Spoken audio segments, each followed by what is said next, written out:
I want to go ahead and welcome everyone. My name's Ned Kalange. I'm the incoming chair of the committee. It's great to see everyone. This is the third meeting of our 2022 meeting schedule, and I'm happy everyone could join us. Could I have the next slide?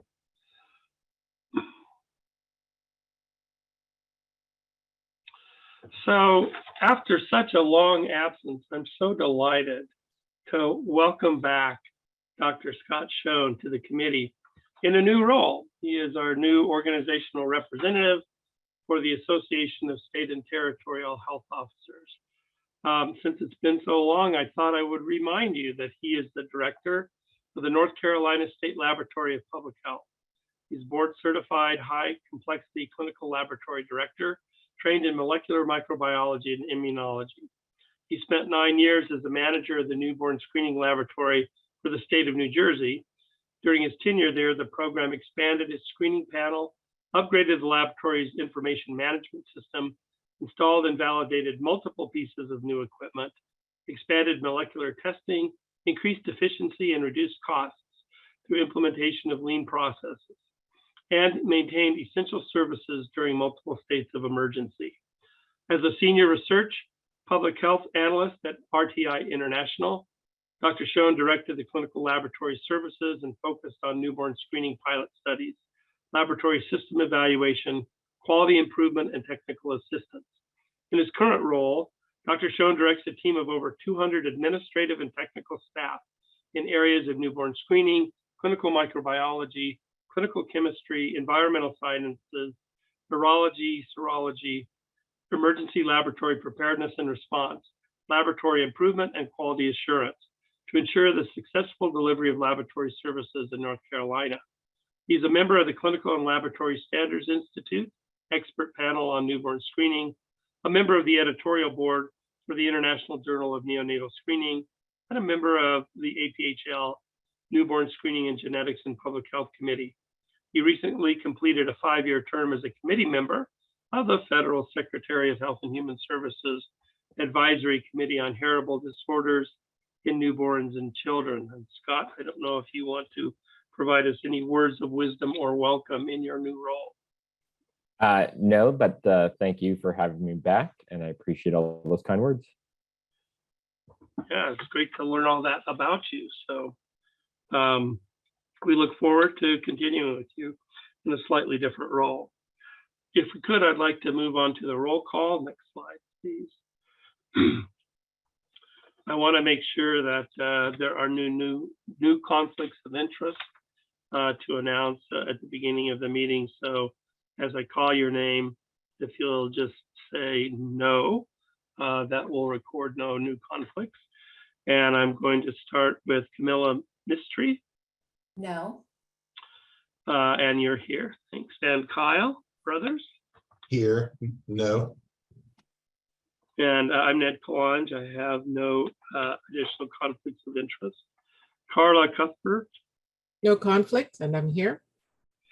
And Jane DeLuca. Present, no conflicts. And Kelly Kelm. Hi, present, no conflicts. Nice to see you, Kelly. From HRSA, Michael Warren. Here and no conflicts. Sean McCandless. Present, no conflicts. Jennifer Kwan. Present, no conflict. Melissa Parisi. I'm here, no conflicts. And Tanika Potbakun. Here, no conflicts. Great, we're all here, and that's fantastic. Could we move on to the next slide on committee business? I wanted to update everyone on mucopolysaccharidosis type 2. In March, on behalf of the committee, Dr. Powell, who preceded me, sent a letter to the Secretary of Health and Human Services regarding our recommendation to expand the routine uniform screening panel to include the addition of MPS 2. We received a letter from Secretary Becerra on August 2nd that he accepted our recommendation. The Secretary asked the committee provide a report within 5 years describing the state of implementation of MPS II screening, access, and cost of treatment for infants diagnosed with MPS II, and the impact on families due to treatment periodicity. The letters and full MPS II evidence review report are available on the committee's website. I want to thank everyone who contributed to the nomination and review of NPS 2. And I realized I missed a administrative action. And so a little bit out of order, let me go through and do a roll call for our organizational representatives. And again, if you would say here and whether or not you have any conflicts of interest with the topics discussed at this meeting, I would appreciate that, starting with Robert Ostrander. Yeah, it's Ostrander, and I don't have any conflicts of interest for the AAFP. And Robert, I will get your name right the next time. Sorry. Deborah Friedenberg. I am here and I have no conflicts of interest. Maximilian Munke, sorry, Minke.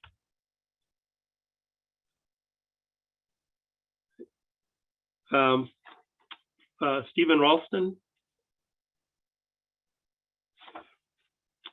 Sabra Enkner.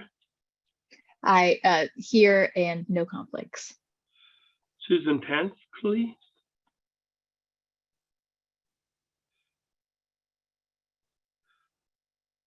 Scott Schoen. Here, no conflicts. Sharika Henderson. Yes, Shakira. I'm here as an org for A1 and no conflicts. Thank you. And Shakira, it's spelled right and I just said it wrong. No worries. Margie Reen. Margie Reen. Okay, Here and no conflicts. thank you. Jacob Hogue. Here, no conflicts. Natasha Bonholm. Here and no conflicts. Thank you. Siobhan Dolan.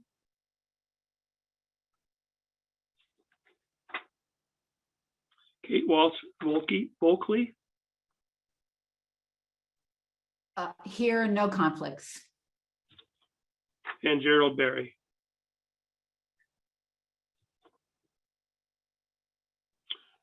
Great. Thank you, and Suyan, thank you for reminding me that I had a second roll call to do.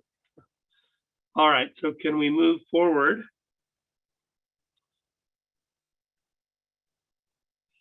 Sorry.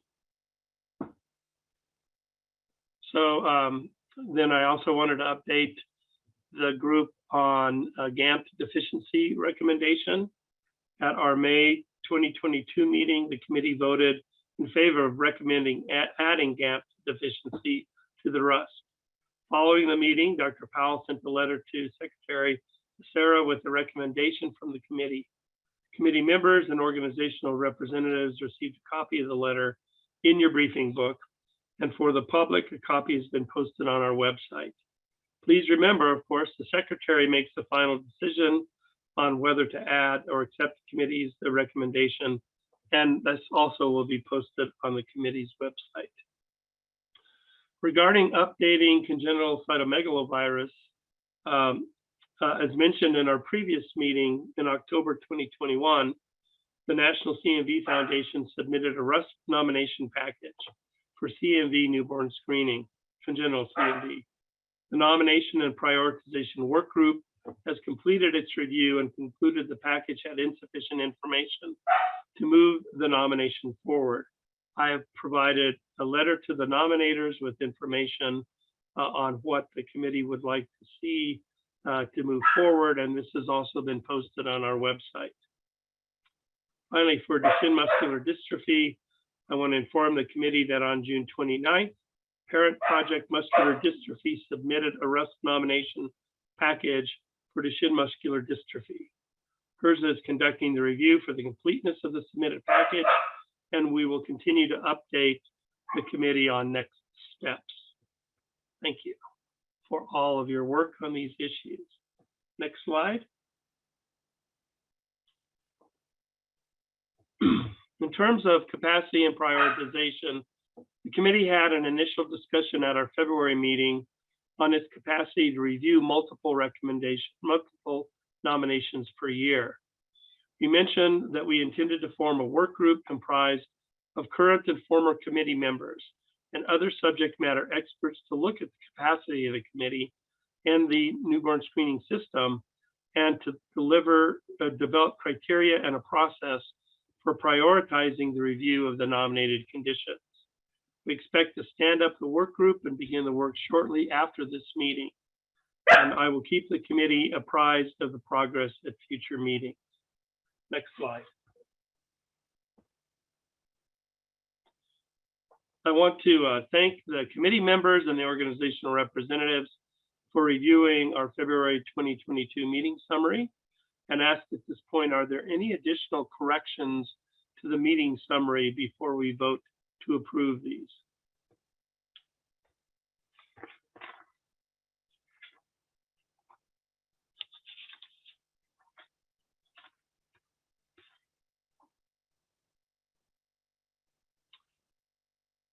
Seeing none, could I have from the committee members a motion to approve? This is Kyle Brothers. So moved. And is there a second? Sean McCandless, second. I will do a roll call where I'd like you to say vote yes, no, or abstain. And Kyle, I'm going to start with you. Yes. And then for my own vote, I will abstain as I was not at the meeting as a voting member. Carla, Yes. Jane, Yes. Kelly, Yes.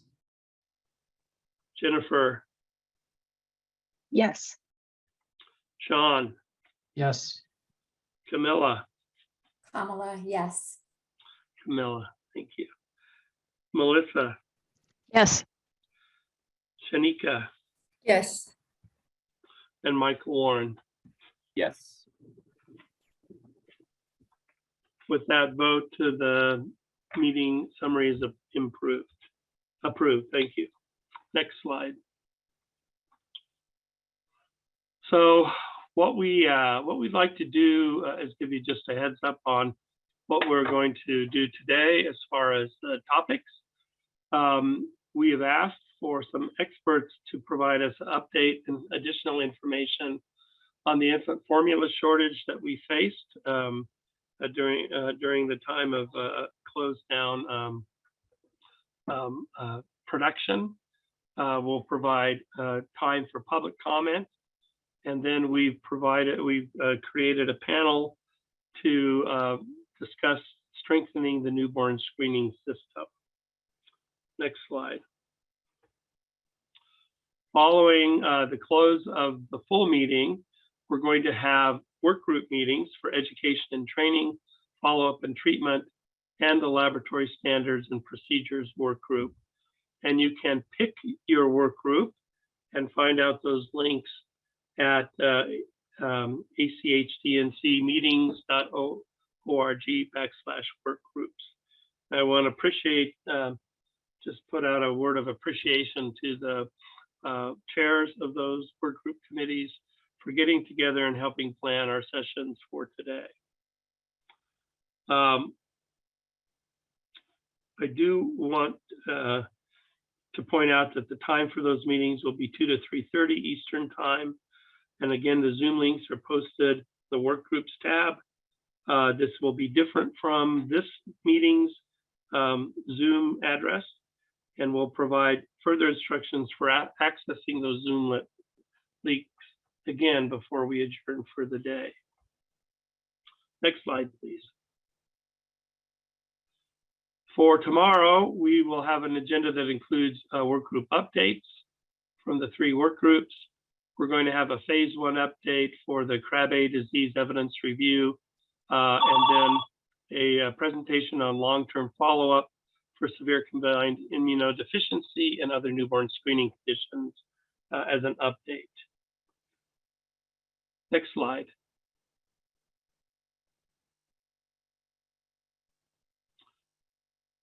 Remember, in terms of ethics and conflicts of interest, we're advisory to the Secretary of Health and Human Services.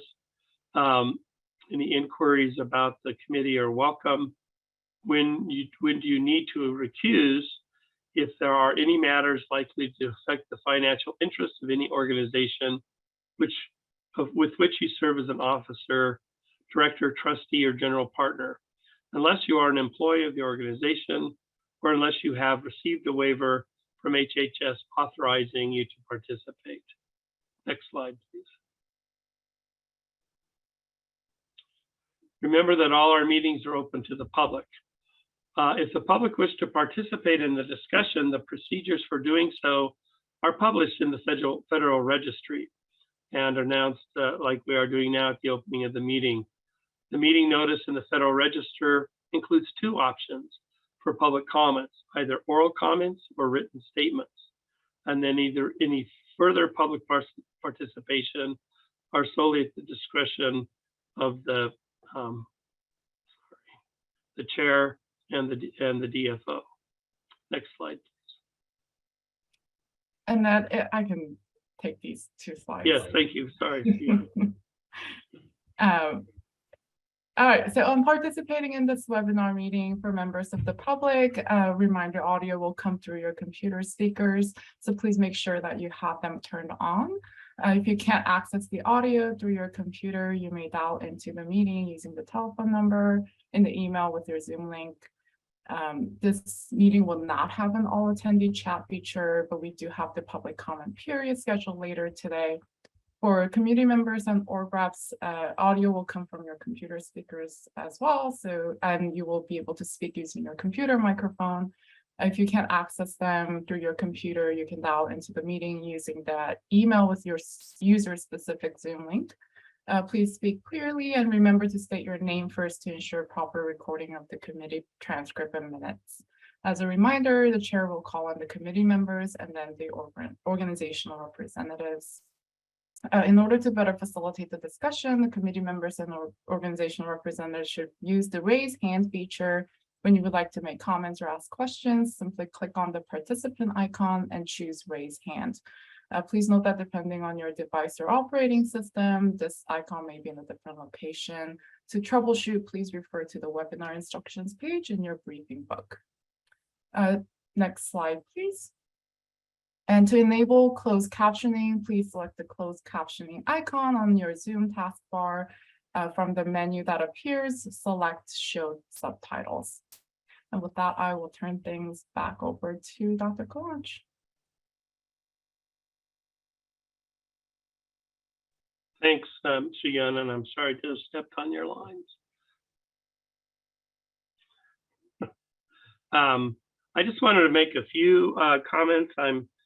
There are many of you who were around when I was on the committee before, and I've worked with others of you in different settings. But I wanted to give just a little introduction about my background because I believe it's a little different than some of the other committee members, and it helps you. I hope it helps you get to know me and kind of my approach to evidence-based recommendations. Next slide. My overall background is I trained in family medicine and also in preventive medicine. I lit my family medicine board's lapse a few years ago and continue to be boarded in preventive medicine. My training in preventive medicine included a master's of public health and epidemiology. My first part of my career was full-time faculty at the University of Colorado for 6 years. I've maintained that appointment now for 36 years total. From there, I moved on and was the chief of preventive medicine for Kaiser Permanente in Colorado for 10 years. And during that time, I did screening programs, immunization programs, and we did work with the outcomes of newborn screening. From there, I moved on and was the chief medical officer for the Colorado Department of Public Health and Environment for 10 years. And during those 10 years, I supervised the state laboratory and oversaw as we installed our tandem mass machines to start in earnest having in-house screening capability for newborn screening, as well as working with Children's Hospital on developing the follow-up and treatment for screen positive infants. After 10 years, I moved on and was the president and CEO of the Colorado Trust. And this was a health foundation dedicated to achieving health equity in Colorado. I did that for 11 years. I have a strong commitment to equity and the concepts and the practice of equity in healthcare and other settings. And I left there just in December and I'm now taking on the role of the Associate Dean for Public Health Practice at the Colorado School of Public Health. And I think maybe that's enough careers for me. So that's kind of my background. I said I was a little bit different than some of the other members. Next slide. Because rather than being an expert in newborn screening, my expertise is actually in evidence-based medicine and methodology. And I don't want to go through all this whole slide, but just to tell you that I've been in roles for several different groups, including the advisory committee, in terms of crafting methods to take evidence and turn it into evidence-based recommendations. I've done that in the area of adult clinical services, in public health and community services, for genetics in a couple of settings. I worked with the Immunization Practices Committee, and then I've also done methods development for public health preparedness, and most recently on screening for contamination in the drinking water called PFAS. So in all these settings, working with new evidence types has been my development and where most of my expertise lies. Next slide, please. So just to let you know about how I feel about evidence-based medicine and screening decisions, I feel strongly that decisions require the highest level of evidence because you're in general screening an otherwise well population. And so in that setting, I think the decisions need to be free from politics, special interests, and advocacy, and that we should only recommend screening tests where our certainty of a level of net benefit, which is benefits minus harms, is acceptable. That is, we have a small risk of being wrong. And when we make screening recommendations for otherwise well individuals, we want to have a small tolerance of being wrong. Next slide. Now, but I don't want any of that to take away from how strongly I feel advocacy plays a vital role in evidence-based medicine. And I would say perhaps especially in the setting of newborn screening. I think we have to be able to understand the impact of newborn conditions on the child and on their family. We need to remember that children are much more than just numbers and be able to put a face and a personality and some meaning to their lives. We need to respect and consider the interests and values of all those impacted. And I can't understate how important it is for this committee with its mission to have political advocacy from advocates to support and advance implementation of newborn screening at the state and federal level. Next slide. There are some criteria for screening that we've held up for years, and I think everyone has heard these at one time or another. I take all of these very seriously. The disease is important, and there's a couple of ways of being important. One is that it's a very frequent disease, but another is that it's very serious. And I think the newborn screening conditions really fit into that very serious. There needs to be a recognized phase, a pre-symptomatic stage, and that has to be recognizable and long enough to allow us to do the screening, follow-up diagnosis, and treatment so that we actually start treatment before the patient would have become symptomatic. We have to have reliable screening tests that are also acceptable for that pre-symptomatic stage. And then we have to have this evidence. This is a piece that often gets left out in screening recommendations, that treatment of the disease before it becomes symptomatic has to result in improvement in outcomes than had we had waited. Then finally, sufficient resources exist for the diagnosis and treatment in the population of those with positive screens. Next slide.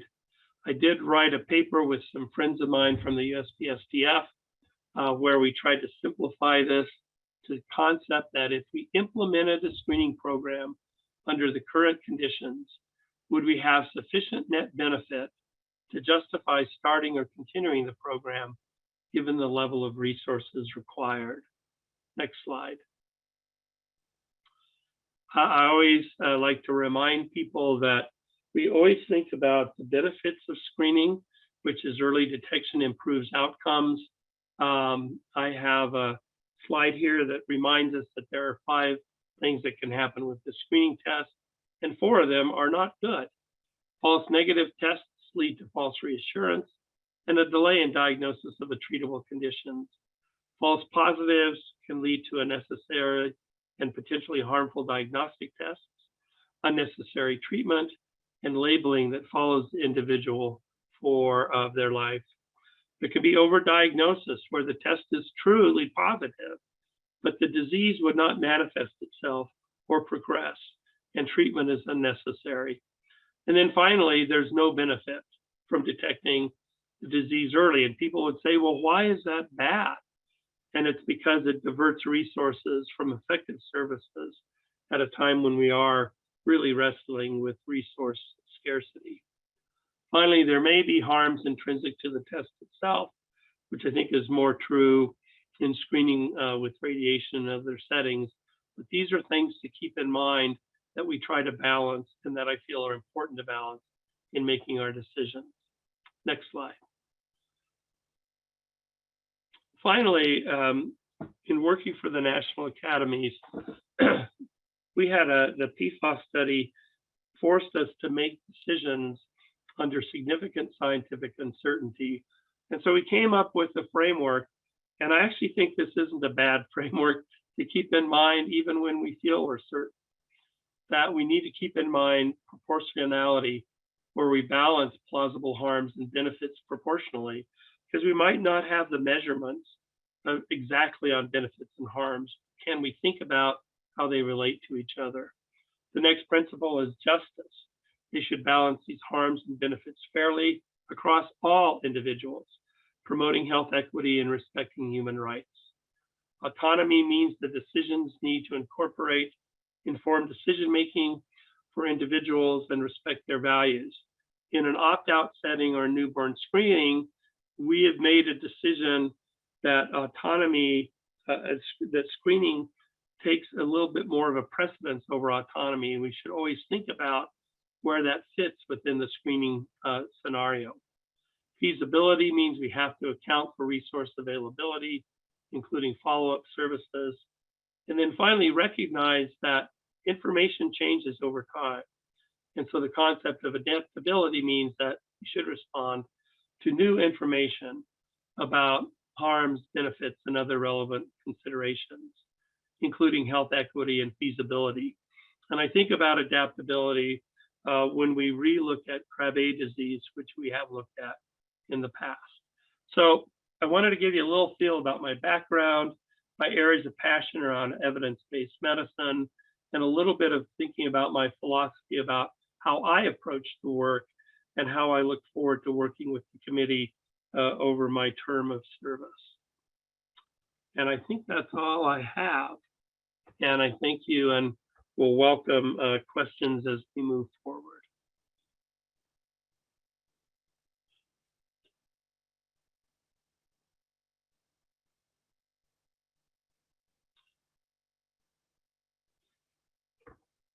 So Suyan, I'm going to move on in the agenda for our first. Ned, I see Natasha has her hand up. Okay. Oh, I'm sorry. I see that now too. Natasha? Hi, Natasha Bonamic, Genetic Alliance. It is so great to be back on the committee with you from long ago. I really appreciate you taking the time to kind of share this information and your perspectives. I was hoping you could speak a little bit more to kind of your thoughts around advocacy. I think sometimes people, not saying this is you, think of advocacy as one thing or another, when we know it really is such a continuum in terms of there's so much of the work that we do here that wouldn't be possible without advocacy. Even the committee, there was a time when we didn't know if we would even be able to meet, and it was the work of parent advocates and the advocates that work for our professional societies.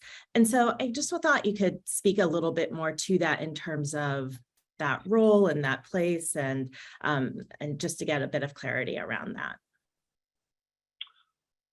Yeah, so I tried to do that with the slide, dedicating a slide to that topic, and I'm uncertain where the questions are. I think of advocacy as something that informs us as we decide what to take on and how to move forward. I think that's very important because it helps us put more, what I want to say, it better elucidates the harms of not doing something. Does that make sense? So that we often talk about what are the harms of screening in terms of, the harms and benefits and how we balance those. And we don't always talk about what are the harms of doing nothing. And so that is an important role for advocacy in helping committee members and others understand why we're doing the work we're doing, or why we may take on a topic. I feel that once you enter the evidence review stage, other than the advocacy to keep us moving forward and not drop the subject, which I think the advocates in the committee have done really well, or at least have made strides toward moving forward, then you're in the phase where it's the evidence that speaks to whether or not the condition should be added on the basis of those comparisons of risks and benefits that I talked about. Then up on the other end, I see advocacy coming back in as an important role in helping push forward the resources needed for implementation, which I think we're actually going to talk about today in another session. So I don't know if that adds more information to the importance of the role, but I want to make sure that the committee members, as well as our organization representatives and the public, understand that I feel that it plays a vital role in this whole continuum. No, I really appreciate that. And yes, and definitely understand kind of the nuance in that, and especially as so often the data that the committee uses to vote and to make these decisions is generated through the work of advocates and advocacy, and knowing that there are even those who vote on these things who say they themselves are advocates too. So just having that more of that clarity is really great. So I appreciate that and appreciate your time on that. Great. Any other questions or comments?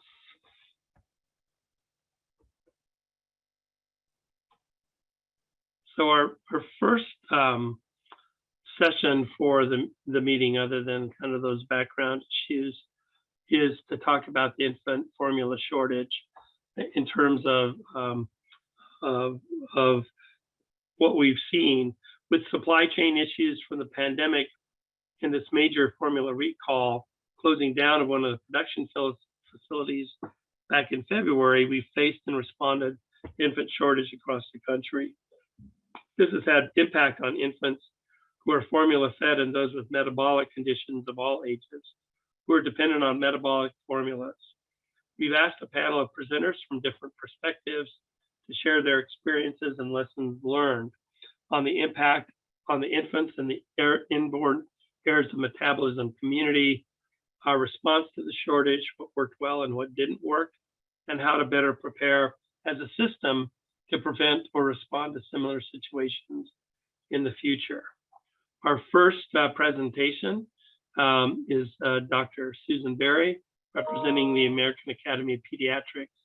Dr. Berry is Professor of Pediatrics and Genetics, Cell Biology and Development at the University of Minnesota. She's a member of the Division of Genetics and Metabolism in the Department of Pediatrics, a fellow of the American Academy of Pediatrics, and a founding fellow of the American College of Medical Genetics and Genomics. She is also president-elect of the Board of Directors for the Society for Inherited Metabolic Disorders, co-chair of the Steering Committee for the Newborn Screening Translational Research Network, former member of the Council on Genetics for the American Academy of Pediatrics, and a member of the Minnesota Department of Health Newborn Screening Advisory Committee. She's a previous member of the Advisory Committee on Heritable Disorders in Newborns and Children. And like many genetic professionals, she sees adults and children with heritable conditions of all kinds. She has a particular interest on providing management for persons with inborn errors of metabolism and has a long-standing interest in improving their care through early diagnosis and treatment. Her research focuses on evaluation of long-term outcomes after newborn blood spot screening. I'm really pleased to introduce Dr. Berry, and we'll turn things over to you. Can you hear me? We can. Excellent, thank you. See your slides. All right, and I can see my slides, so I think we're in the right place. All right, so we'll do the next slide, which is basically says the things that Ned said. I am absolutely privileged to be here on behalf of the American Academy of Pediatrics and our 67,000 members who work hard to support and advise families as they navigate through this infant formula shortage. I'm going to talk some about the general formula shortage because it was a general one, or it remains a general one, but with a focus on the impact on persons with inborn errors of metabolism. I don't have any conflicts to disclose. Next slide, please.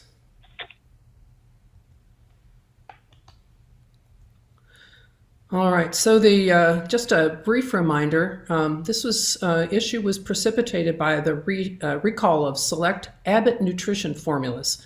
This caused drastic formula shortages across the country for thousands, including those who rely on specialty formulas. In our business, we refer to those as medical foods. Unfortunately, most of these specialized formulas are manufactured in only one plant. That's Abbott's Sturgis plant, which was the target of the closure. Next slide. So what we heard from providers, and with to some degree a focus on pediatrician because that's what we heard from. And really over that past 6 months, pediatricians were really overwhelmed with calls and inquiries from really desperate families concerned about the shortage. As a consequence of this, to some degree, pediatricians rationed their supply of formula and tried to help families navigate the situation, but they often had no choice but to make creative substitution based on what's available. This is true for the specialty formulas and metabolic practitioners as it was for general pediatricians, although to certain different degrees because of the nature of how formulas are supplied for metabolic treatment. So pediatricians and dietitians had no choice to make these creative substitutions based on what was available and had to work with insurance companies where that applies to allow for substitutions. So next slide, please. So what we ended up hearing from providers. Well, the issue, particularly for metabolic formulas, but also for general formulas for infants, is that alternative product lines were relatively limited. Some states explored suspending or revising their authorized formula requirements. This was true for both general formulas and for specialty formulas.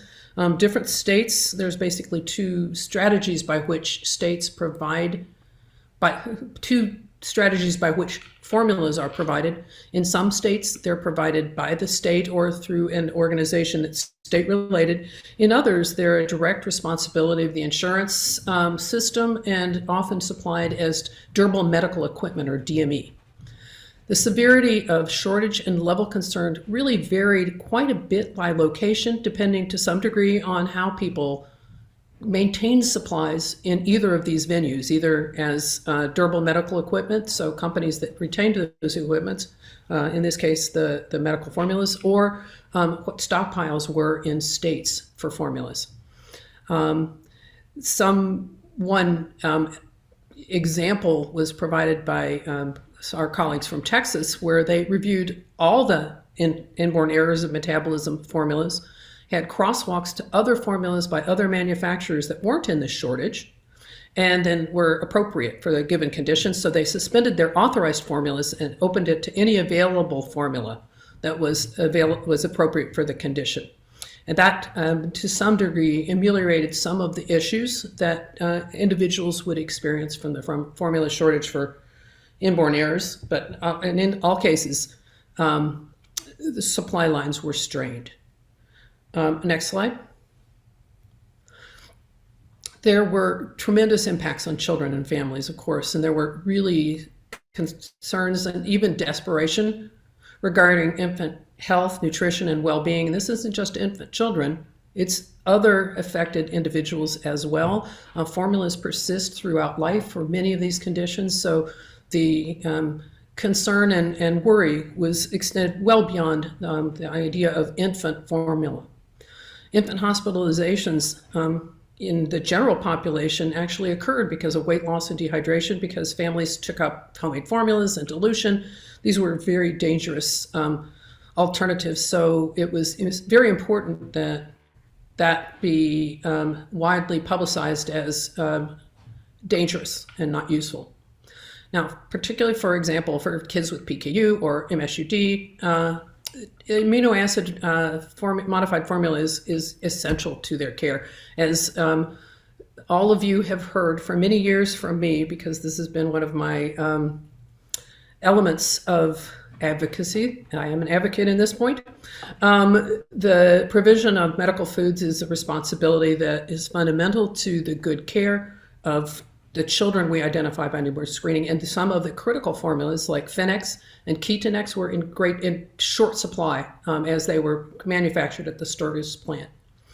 There was also some degree, particularly in general, of formula switching fatigue. Next slide. There were impacts on patients and clinics, of course. So my colleagues at the Genetic, Metabolic, and Dietitians International organization had actually conducted a brief survey in June of metabolic dietitians to understand how the formula crisis was affecting patients and families. These were relatively large groups of metabolic patients, 100 to 300 patients in the experience of most of the dietitians who responded. And about half of them came from state-run formulary states, and half from places where insurance was necessary. What they found was that when a medical food change was required, the top barrier for patients was unacceptable taste. And this is always a tremendous problem for individuals using these formulas, and it's a very difficult task to find a formula that's palatable and acceptable to an individual, followed by an inappropriate nutritional profile for that patient's needs. Other formulas in the same line might be available, but they're suitable for persons of different ages. And so you could have shortages at all levels for all ages, or if you had something that was available for an older person, it might not be suitable for a younger person. So inappropriate nutritional profile, and taste change. Next slide, please. Just a bit of a word about how this works, and particularly in states that have supplies of formulas isn't quite as complex, because then the metabolic clinics typically reach into the state's supply and share that, and it's managed at that level. But for many, many families, there's a prescription that has to be supplied. The health team describes what the dose and formula should be. It's sent to a durable medical equipment company, a DME, or a pharmacy. Now, this could take several tries based on insurance. They have to request authorization. They may need documentation. They may get denied. They may need to appeal. Once the pharmacy ships from the warehouse or directly from the manufacturer, that can happen when it's approved. But if it's back ordered, they may not tell the patient. They don't tell the health team. So it's not a simple task, even at its best. Any change in formula, it needs the whole process to start over. So many clinics keep a small amount of formula on hand stocked, because to receive the prescribed formula and get it in hand may take between a week and 4 weeks. So it's not a simple process, even in the best of times. Next slide, please. So what did the AAP do to assist with this? And this is a place where the AAP can really, I think, be helpful. Ned talked about advocacy, and we're the American Academy of Pediatrics and Advocates for Children. We had letters to the White House and Congress that urged immediate action as soon as we learned of the recall and the closure of the plant. We wanted them to take immediate action and to take steps to prevent a similar crisis. We've been, as the AAP, in constant ongoing communication with the FDA, USDA, CDC, and the White House to share the expertise of pediatricians and specialty pediatricians in this area.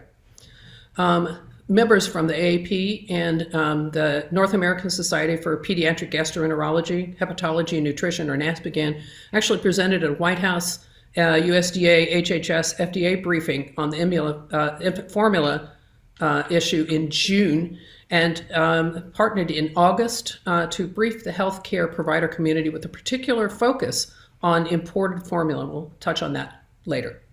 Next slide, please. We also took action to provide pediatricians, families, and the media with accurate information about what families should do if they were having trouble locating formula for their infant. Of course, because most children do not need specialized formula. Much of this response was directed at the general public and on infants who required not specialized but just ordinary formula. But we built a resource to the formula shortage through provider educational materials, enhanced communication with subspecialists representing family concerns, and development of family education. And these resources are continuously updated and available on our web pages, and will continue to be updated as new information emerges. Next slide, please. We tried to assist in informing our pediatricians and families through an AAP news article offering expert advice on how pediatricians can help parents through the formula shortage, just to try and make sure that our members were best prepared to assist families. Next slide. If people want to take a look at this is a screenshot from healthychildren.org, which provides resources and guidance to parents on how to make the switch to another type of formula, what to do if they can't find any formula, and information on newly imported formulas. And again, to provide information about safety and warning against watering down formulas or making homemade formulas. So this is our parent and family facing website. Tried to make sure that this remained up to date at all times. Next slide, please. Pediatricians and families also were able to work with the AAP's Pediatric Nutrition Policy Manual. We have chapters on formula feedings of term infants, also on inborn errors of metabolism, and includes the federal regulation of food and infant formulas, something that is near and dear to the understanding of the use of specialized medical foods. Next slide. We also worked with the White House on their website at hhs.gov/form/formula to ensure it had accurate information on families, for families. So this remains available. Next slide. And we used our social media channels to amplify this information, to spread it through press outreach And so these are just some examples of both tweets and other releases that assisted in spreading this information. There were over 1 million subscribers to our various social media platforms, so we hoped that this would assist, as the Academy is at this point an established and respected wide-reaching voice to share information on this topic. Next slide. So our message is to families struggling to find formula for a general infant consumption were to contact their pediatrician, because the pediatrician might have supply from local formula representatives, or the local WIC office was also cited as a resource. For metabolic formulas, we encouraged our families to reach out directly to their clinics for some of the same reasons, because particularly in those places with DME supplied formulas, small stocks of formulas remained available for use. We asked families to consider, if they could afford it, to consider online distribution from well-recognized distributors and pharmacies, and to check smaller stores and drugstores for availability for general formulas. For most babies, it's safe to switch to almost any available formula, but this is not true, of course, for babies on special formulas. So we really need to interact and encourage engagement by the metabolic community regarding that. We suggest checking in social media groups for families. We even said that people could consider borrowing on a very short term from a friend. The issue, and one of the things that's tricky, is a continuing shortage, and so we recommended not buying large volumes of formula to ease shortages and to make sure there'd be formula available for all. Next slide, please. So really, safety is the key in all of this. You can, by focusing on protein types, create categories of formulas that are generally interchangeable. The one exception to this, of course, for all of you that are considering the issue, is that patients with conditions with specialized formulas really have to work directly with medical specialists for the shortages. And so we were working directly with patients on individual bases as these came up, as were all of the formula manufacturers and organizations involved in assisting to guide formula. NASPGHAN resources were able to create a FDA-reviewed formula category, protein type. There are some specialized disorders, not necessarily inborn as a metabolism, that are dependent on sensitivity to different protein types, and to assist in safe substitution in that matter. The tricky piece to this is, no matter how well we substituted and how safe the formula would be, babies don't like new formula. And so this made this a very difficult task. Next slide, please. You've heard some about imported formulas, and this was a strategy by which some of this shortage has been alleviated, and it's been shipped through an activity called Operation Fly Formula. So if these products are present in the grocery stores and pharmacy, they're imported on special regulations and reviews. They're all brands that are widely used primarily in Europe and Australia. They don't so different demonstrated safety is assured for them, but they don't recommend that, and we don't recommend that you try to import formula directly yourself. You can't be sure it meets the safety standards under which formulas in the US are provided. Most of these formulas are very similar to products that we have on the US, and they're set by which stage it is. This is true for metabolic formulas as well. They're created by size. So a young baby has a different formula than a baby that's, say, over 6 months. They have to be measured exactly as is directed in the instructions for the formula, not what maybe you're used to. And they may prescribe information in milliliters so people have to be somewhat trained to think in milliliters. 30 mils is roughly an ounce.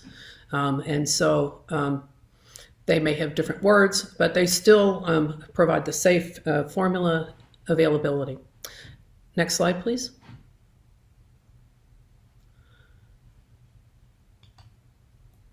Well, so in conclusion, what I'd say is there were broad issues identified regarding affordability and access to formulas for people with metabolic and digestive disorders. And we, here I'm going to be advocate on both behalf of the American Academy of Pediatrics and other related organizations, NASPGHAN, SIMD, GMDI, and that is that we need to continue efforts to pass the Medical Nutrition Equity Act to provide more assured access to formulas on a long-term basis, formulas and medical foods. We've never been able to accomplish that, and it is essential given the presence and deep concern related to infant formula shortage. This is a way we could solve a big hunk of this problem for persons with inborn errors of metabolism. So pediatricians and metabolic specialists can't do this alone, so we will keep working with the federal government, other partners, to make sure no matter what a zip code or means or health condition, they can find the formula they need. But a caution, the current strategies, DME, states, but particularly insurance and durable medical products through prescription will continue to impair delivery even when our shortages are alleviated. This will only be improved by correction of the strategy by which formulas are offered to persons with inborn errors of metabolism. With that, I will stop and turn the podium over to my next colleague. Thank you. Thanks, Susan. And thanks to the Academy for all the work during that time. Our next speaker is Dr. Sandy Van Kalkar. She's an associate professor in the Department of Molecular and Medical Genetics and affiliated with graduate programs in human nutrition at Oregon Health and Sciences University in Portland, Oregon. As part of the interdisciplinary clinical team at the OHSU Metabolic Genetics Clinic, Sandy specializes in nutrition management of inborn errors of metabolism and has been involved in developing national and international guidelines for nutrition management for PKU, galactosemia, and VLCAD, a disorder of fatty acid oxidation. She's a founding member and a past president of the Genetic Metabolic Dietitians International. And Sandy, could you take things over? Yes. Hello, everybody. Can you hear me? We can indeed. Okay. First of all, I would like to thank the advisory committee for inviting me. I would like to talk about the formula shortage specifically from the perspective of a metabolic dietitian who works directly with patients who have inborn errors of metabolism and rely on medical foods for their treatment. Next slide.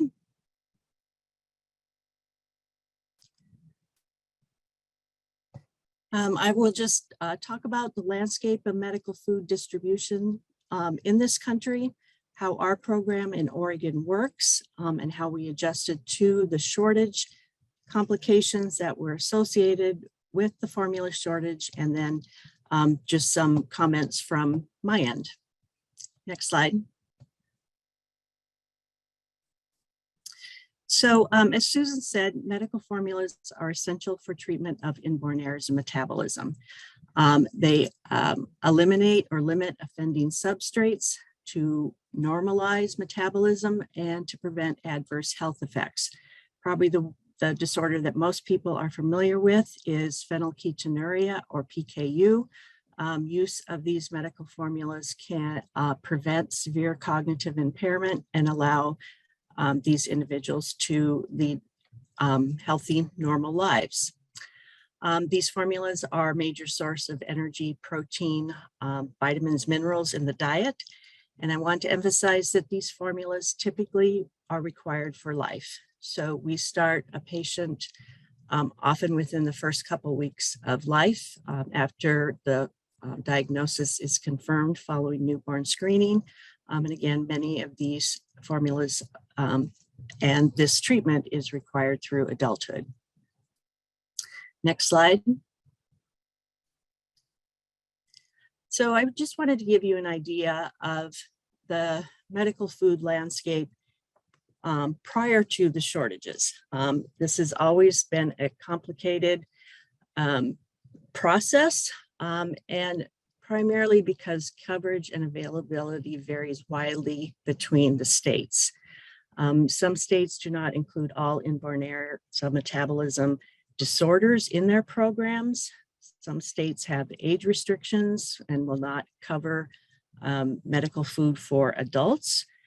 Some have restricted selection of medical food formulas. So for PKU, there is a wide range of medical foods that are available, but some states will limit the selection to just a few, which makes this more difficult for a lifelong diet.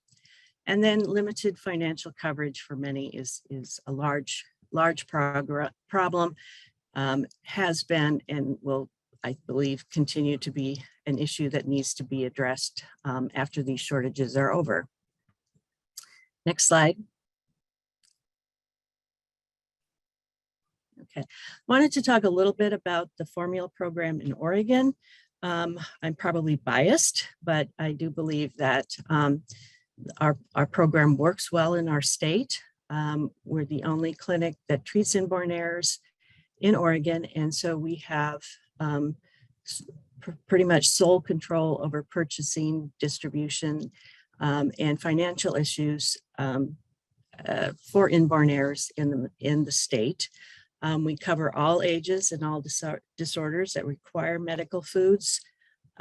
All medical food options that are available in the US, we can use for our patients.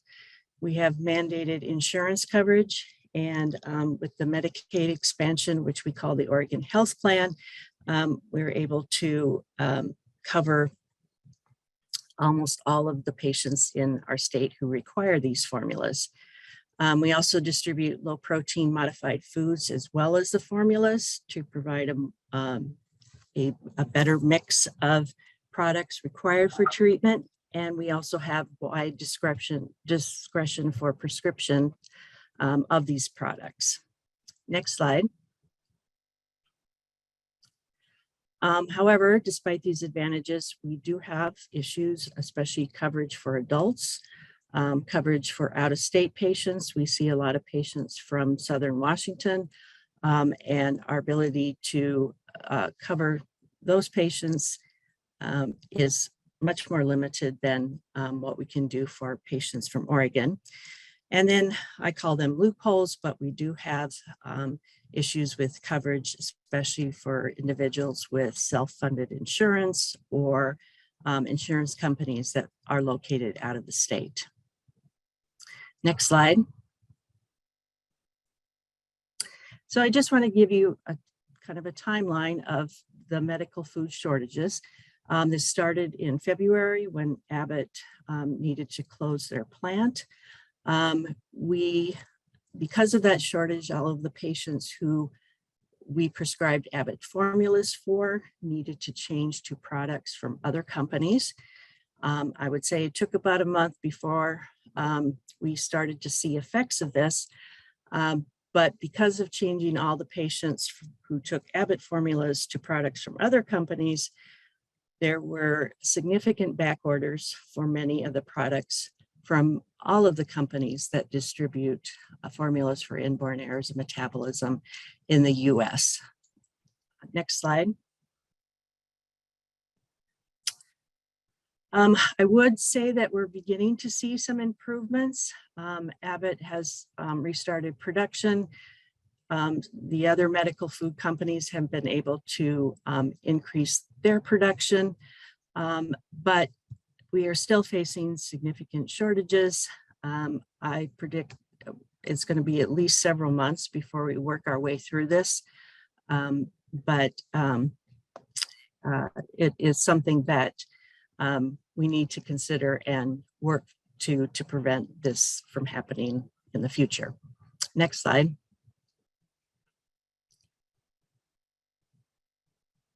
Okay, just to give you some strategies that we used at OHSU to work with patients with inborn errors of metabolism who require these formulas. we did need to prioritize formulas primarily based on age. We emphasized the needs for infants and also considered the severity of these different disorders and worked with our families who really have no choice but to use these medical formulas for treatment for their children. We tried to communicate with our patients early. As soon as we heard about the shortages, we contacted our patients who use Abbott products to start looking for alternatives. Then as the shortages started to develop from other companies, we communicated with those patients as well to come up with some similar alternatives. To develop a plan for each patient, we did a lot of taste testing. The formula companies were very willing to send samples to the patients so they could try similar products. And also we developed a transition plan from their previous medical food to the new one.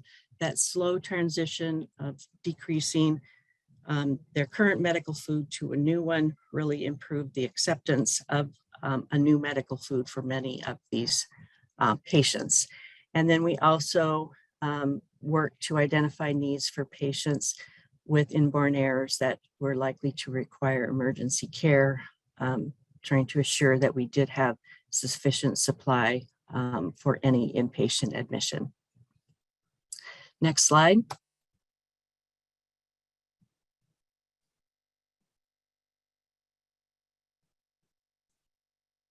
Okay, what some of the complications that we saw with these shortages? The stress for families and patients was very high. There was a lot of fear about either from the patient or the patient's family about their health on both an acute and chronic basis.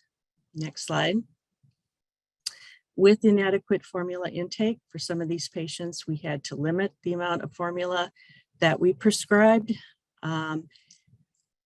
As Dr. Berry was talking about, the formula refusal, especially from younger patients, was a real problem. If you have children and think of a 3-year-old who all of a sudden you're going to change from, let's say, cow's milk to rice milk, you know that that is not going to go over. And we really had to work really hard with some of our patients to find an alternative that they would take. Because of decreased formula intake, many started to increase the intake of foods that are either restricted or limited in these diets. And then again, with formula intake lower, many had reduced energy and nutrient intake. We saw various health complications associated with the shortage. Some had inadequate metabolic control. We did see some patients who had effects on growth, especially slowed weight gain, and in a couple cases, weight loss because of inadequate formula intake. And fortunately, I don't think we had problems with an increased need for emergency care, but I have heard from other clinics that some of their patients, because of this shortage, did require more admissions. Next slide. So what are some of my suggestions?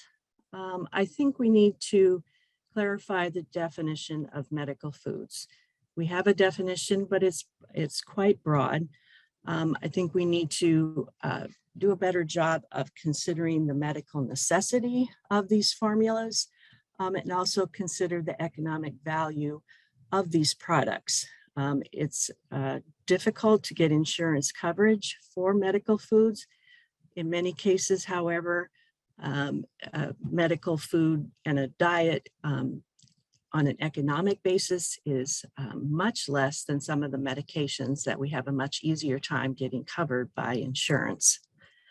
We need to standardize the policies and coverage across the US. Again, at this point, different states have different policies.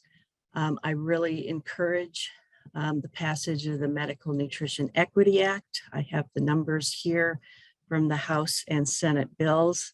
I think this would, again, give us some continuity in how these disorders are covered. We need to reduce the barriers to obtain alternative formula sources and ingredients. Many of these formulas are produced in Europe.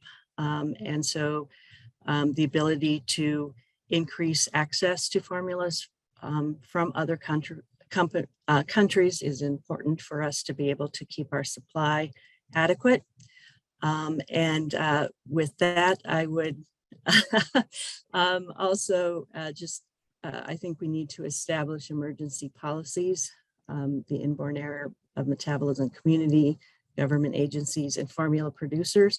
I think we need some strategy so that if this happens again, we can avoid many of the complications that arose during this shortage. Next slide. And with that, I again would like to thank the committee for inviting me. I'm happy to answer any questions. My phone number and email address is here. And with that, I will turn it back over to the organizers. Thanks, Sandy. And we're going to try to hold questions until we get through all of the discussions, but that was a great presentation.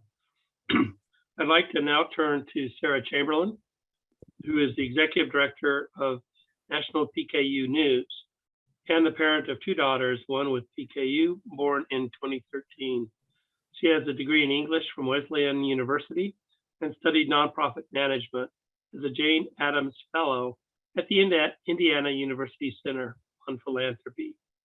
Sarah has worked in international human rights and national political advocacy and created her first website in 1997 for a small opposition newspaper in Cameroon.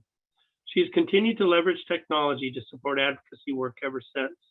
When her daughter was diagnosed with PKU, she developed an app to help manage the disorder and worked with PKU News, the nation's oldest PKU support organization, to offer it to the patient community. She assumed the directorship of PKU News when founder Virginia Schuett retired in 2015. She's currently driving the priorities of PKU News to focus on improving patient care and health across all inborn errors of metabolism through a whole health approach aided by technology. Sarah? Thank you. I'd like to thank the committee for inviting me here today. And I think you're going to see what we could call a lot of repetition in these presentations, but I'd like to call it consistency. I think it's really important to see that from Dr. Barry as a physician to Dr. Van Kalkar as a dietitian to the patient community, we all have the same requests and goals. And I think that really speaks well for our community. You can go to the next slide. Just a quick orientation. There was a bit of my history, but National PKU News has been supporting the PKU community and in other inborn errors of metabolism for more than 30 years. Listed some of our programs here, including the current programs, which, despite the fact that some of them are PKU related, are really geared to supporting all inborn errors of metabolism on a low protein diet. And I think that's also reflected in the memberships and partnerships that I featured here. Patients and Providers for Medical Nutrition Equity is a coalition of more than 40 organizations working to pass the Medical Nutrition Equity Act. That's inborn errors of metabolism, GI, and other conditions who rely on medical nutrition. We're members of the Genetic Metabolic Dietitians International. And then I've listed three other IEM orgs here: the HCU Network America, the MSUD Family Support Group, and the Organic Acidemia Association. I've worked very closely with these and other organizations. Specifically on these slides, the leaders of those organizations have reviewed and endorsed these slides, and I'm really here to sort of speak from the entire voice of the entire patient advocacy committee. This is not me, community. This is not me specifically. Next slide. And this is a timeline. I think you can just roll through to the end of the timeline.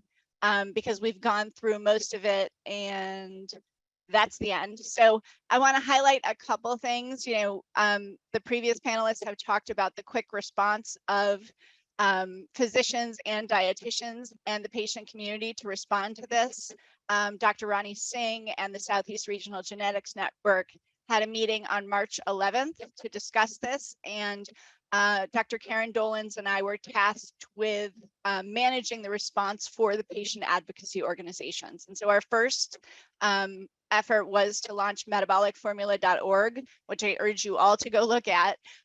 It originally was just a way to communicate, consolidate communication with the patient community about what was going on, to say, as Abbott suggested, and as the dietitians were suggesting, you need to transition to a different formula because you won't be able to get your Abbott formula most likely in the short term. It has evolved into a forum for patients to tell their stories and also for press, which I'll talk a little bit about more. End of April, Abbott's urgent release program was initiated, which meant that patients could get formulas stored at Sturgis on a case-by-case basis. And that was all through their dietitians, shipped to them free of charge directly from Abbott. We know that Sturgis reopened in early June and had to close due to a flood.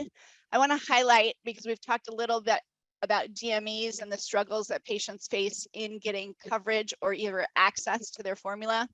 At the end of June, Quorum CVS discontinued the distribution of more than 50 metabolic formulas. So that meant if Quorum CVS was your DME, you had to start over with getting a new prescription approved for a new DME, getting a new pre-auth, all of this, on top of the formula shortages that we were dealing with. Sturgis has reopened, and on August 1st, they restarted the production of metabolic formulas, but we don't have a clear timeline other than a rough 6 to 8 weeks from restart of when those products will be available. Underneath that, all of that, as my other colleagues have mentioned, we had ongoing shortages from other manufacturers. There was kind of a domino effect. Next slide. So we had risks to the IEM community, primarily a lot of uncertainty, anxiety, and stress. And that was in two categories. That was stress about supply, the ability to get the medical nutrition that we needed to keep, our community members thriving. There was also anxiety about safety. The FDA put out a statement saying, through Abbott's urgent release program, families could access formula which had been manufactured at the Sturgis plant, but they had to be aware that because it was at that plant, there was a risk of infection, and that patients and dietitians had to weigh the risk of, a possibly infected formula against the risk of not having formula, which is just an impossible choice for clinicians or families to have to make. We had the inability to order supplies starting in March. My 9-year-old daughter has not received a full order of formula since March. We're almost into September here. We had the domino effect on other formula companies that we've reviewed before. We had risks to health and continuous care. For some disorders like MSUD, not having formula can lead to very acute and immediate health effects, coma, hospitalization. And the issue is when you're hospitalized, what they're going to need to give you is more formula, and the hospitals didn't have the formula supplies either. The risk to continuous care, we talk a lot about, this committee's work is predicated, as the chair, said in his intro, on the fact that we can treat these disorders that we identify. If we cannot continuously treat the patients who are identified by newborn screening and keep them on care, we've undermined the promise of that. And the formula shortages have really led to a disruption in care for a lot of people. And then the DME discontinuations, which I mentioned as well. Next slide. I'm not going to read through these. All of these stories are from metabolicformula.org. And I urge you to go and hear the patients' stories in their own voices. But for MSUD, we have someone who is using expired formula because they can't get their product, even though it's not Abbott. We have someone else who has disabilities, just someone who does not have sensitivities or disabilities. Switching formula is hard, as we've discussed. For these complex patients, it can be almost impossible.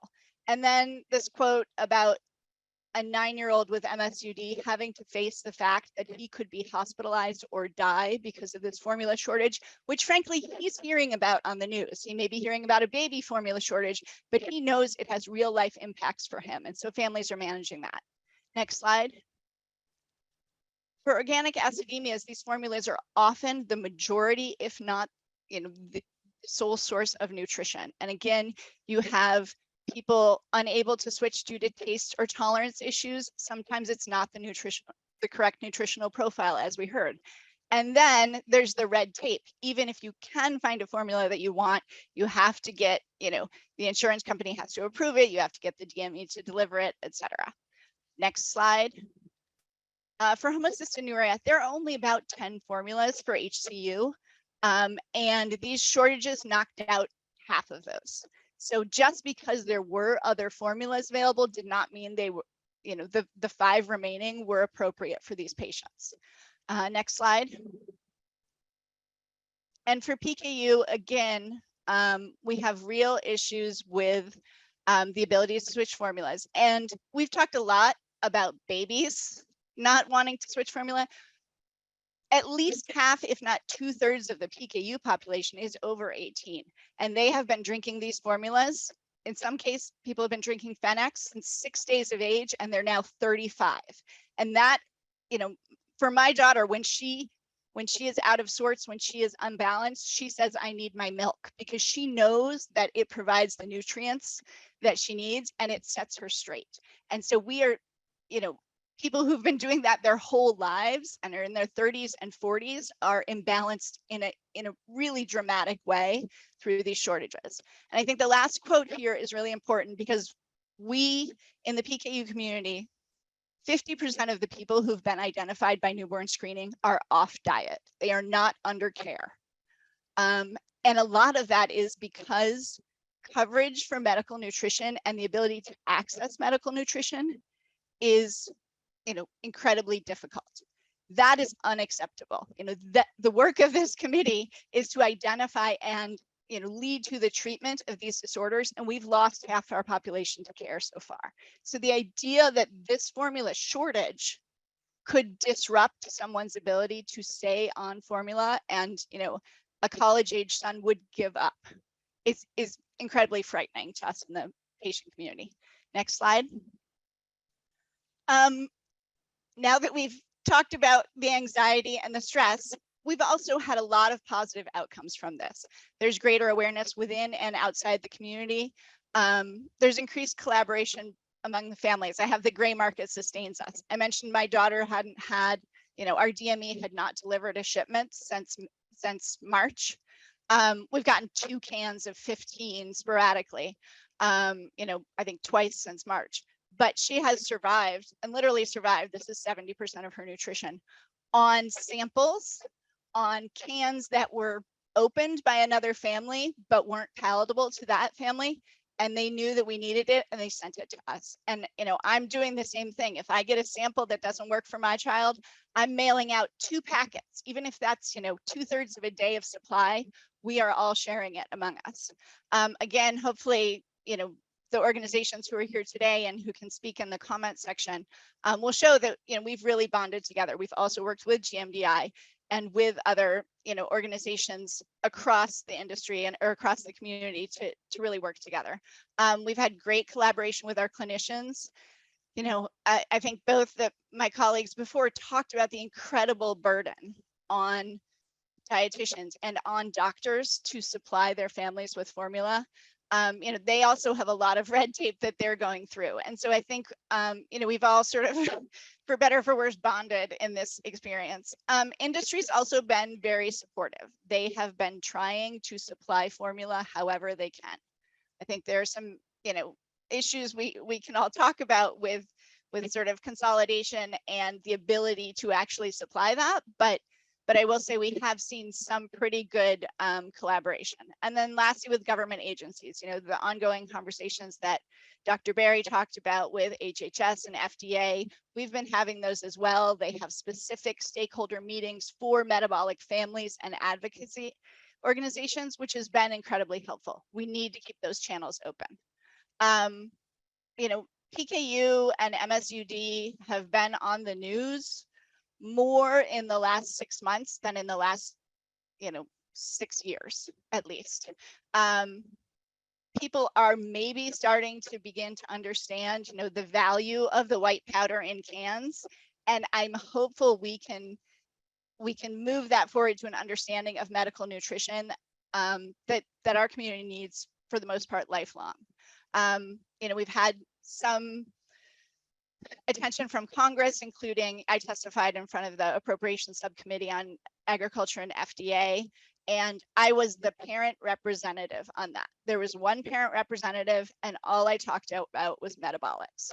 And I think that was really important for our community to be heard in those fora. The Medical Nutrition Equity Act. During my testimony, I got 2 new co-sponsors for the Medical Nutrition Equity Act. And, in total, we've had 8 new co-sponsors since April. And so we have gotten some good momentum on that. Next slide.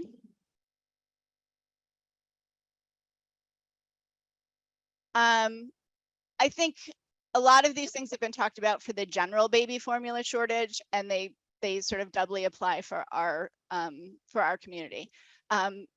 Dr. Berry mentioned all of Abbott's metabolic formulas being manufactured at one plant meant that when that plant closed, all the metabolics were gone.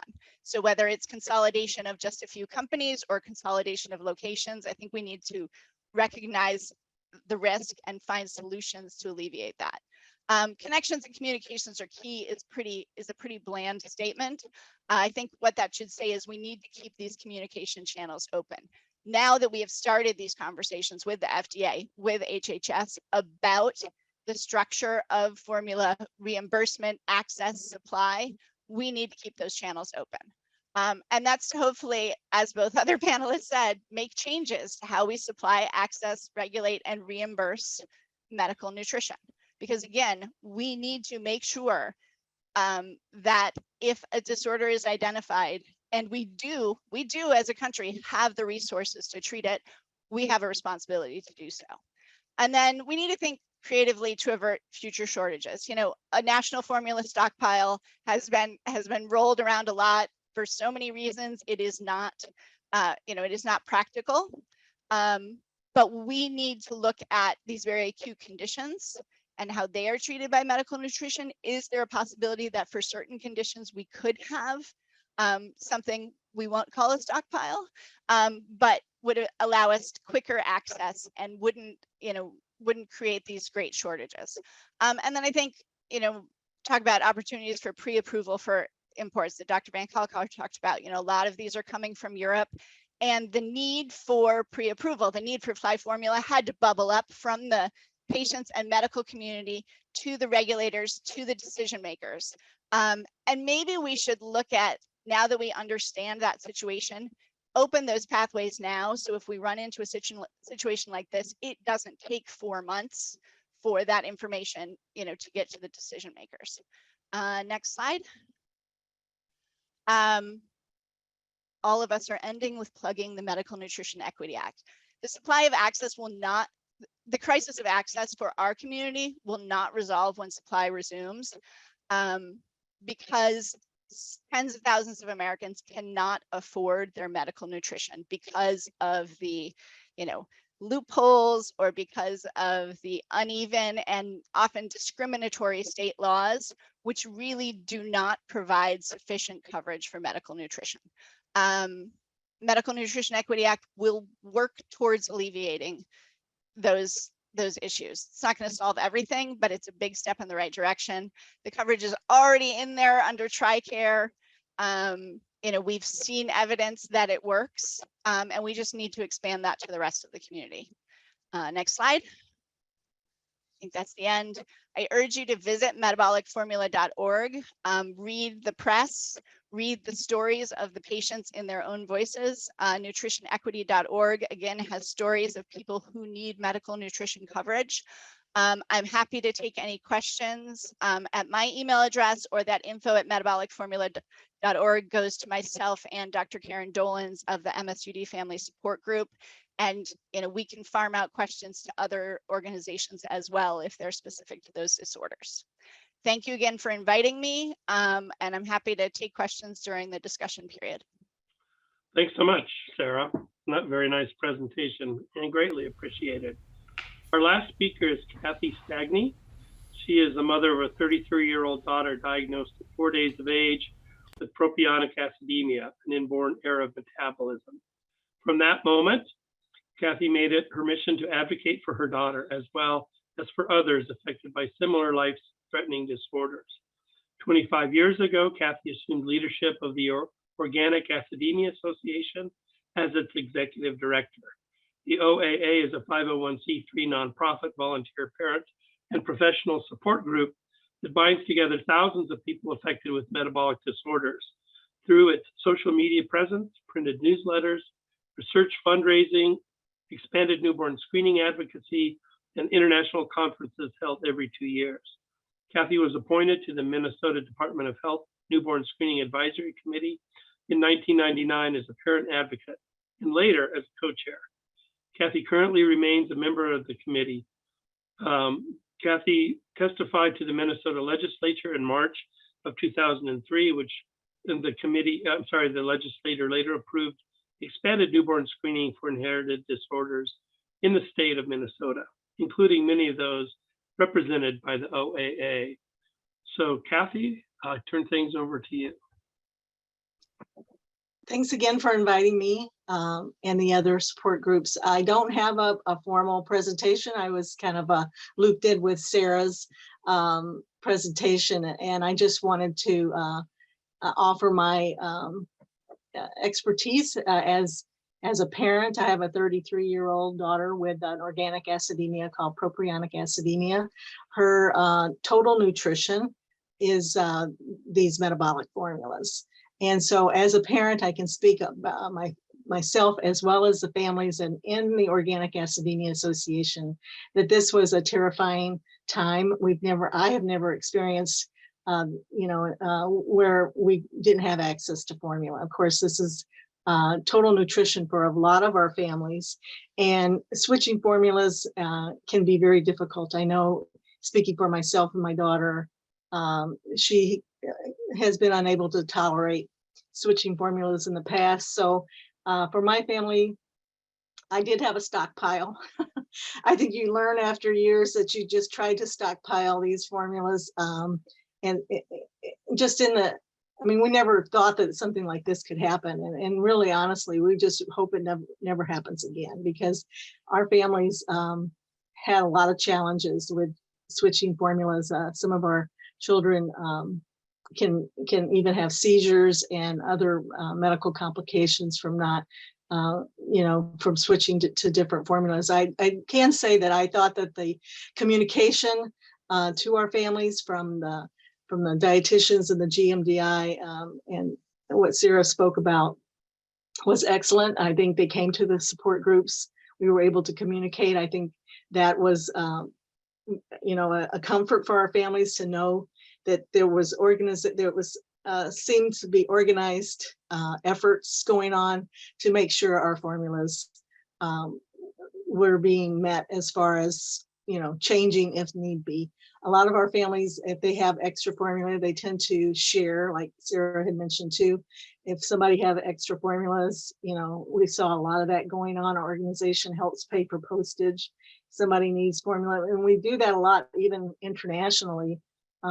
Some countries can't even obtain these formulas. So, we're focused more here on the United States, but I just wanted to emphasize the fact that as a support group, we're here to work with the other communities, with the government, and into making sure that this never happens again. So I'm happy to answer any questions, but I didn't have anything formal arranged as I was part of Sarah's presentation. Thanks so much, Kathy. That was great. So what I'd like to do is open the session to Q&A and discussion. We're going to start with committee members first, and then we'll open it to organizational representatives. Please use the raise hand feature so that we can call on you. And then when speaking, don't forget to unmute yourself and let us know your first and last name That helps us with the recording. So I'll open things up to the committee members first. Sean. Sean McCandless, thank you. Thanks for all the presentations. This has been a very concerning time, I think, for people, for everyone, you know, even not just families with kids with inborn errors of metabolism, but anybody with special medical needs, whether it's allergies or GI issues. My question really is, and I'm not sure who to direct it to, but it's really, we talked a lot about consolidation of the industry and of companies, but it seems like even more important is the consolidation of the actual manufacturing process. And does anybody have insight into that? Like, how many factories are there in the US, in North America, in the world that are making these specialty formulas, these using, you know, individual mixtures of amino acids? And what can we do to help maintain some redundancy in that system?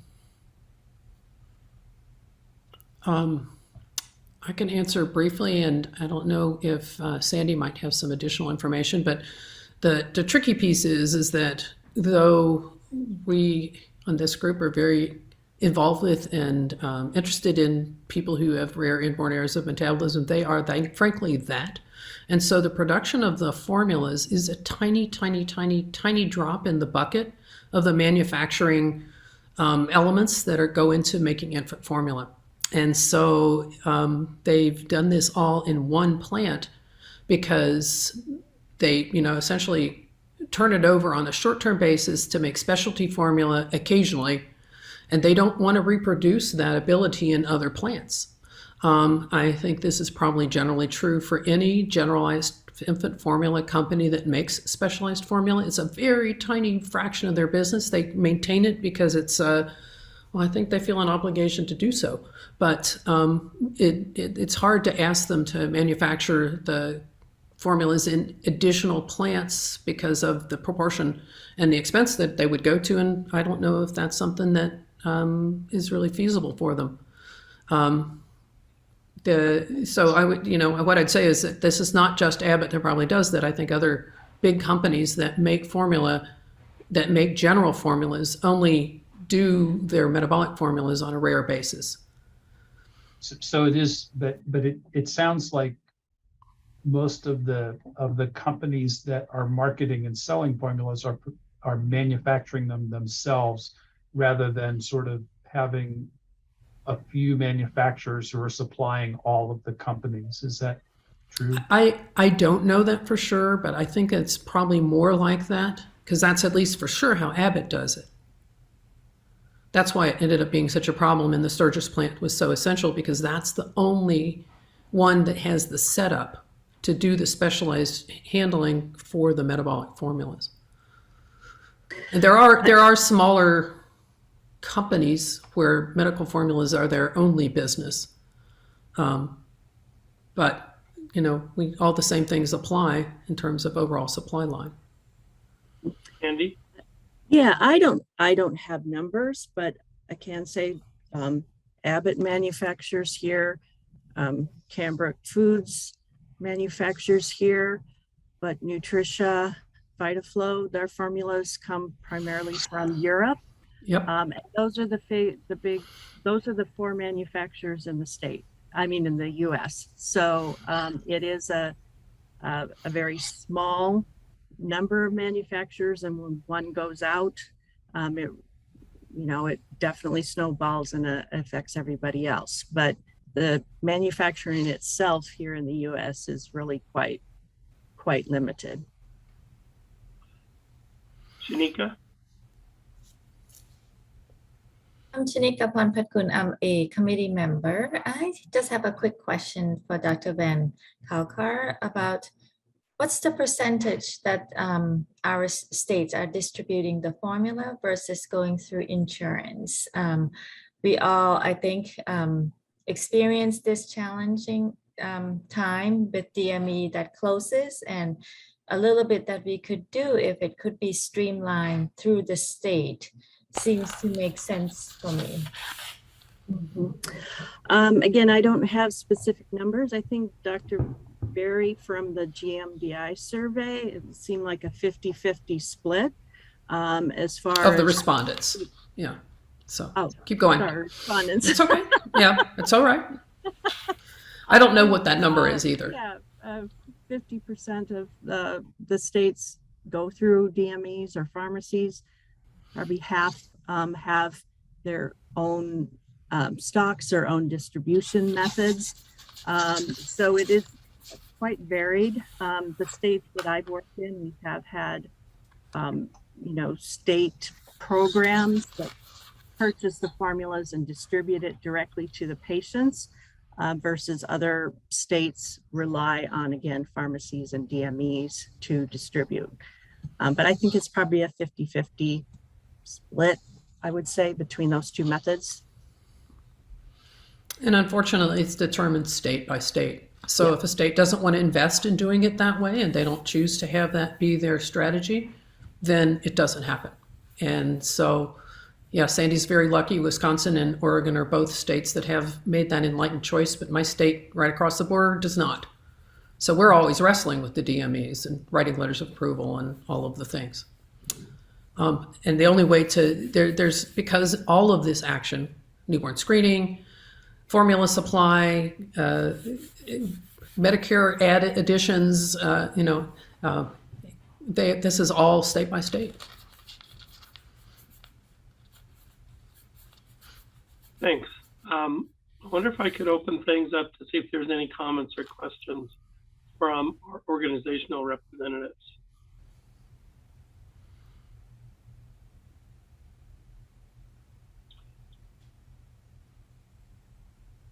Seeing none, I just have a couple of thoughts to share as I've listened. I think the first one is just, I don't know how many times I get to say this before you say, stop saying this, but, when I was on the committee 10 years ago, this was a huge issue 10 years ago. And it's amazing to me that as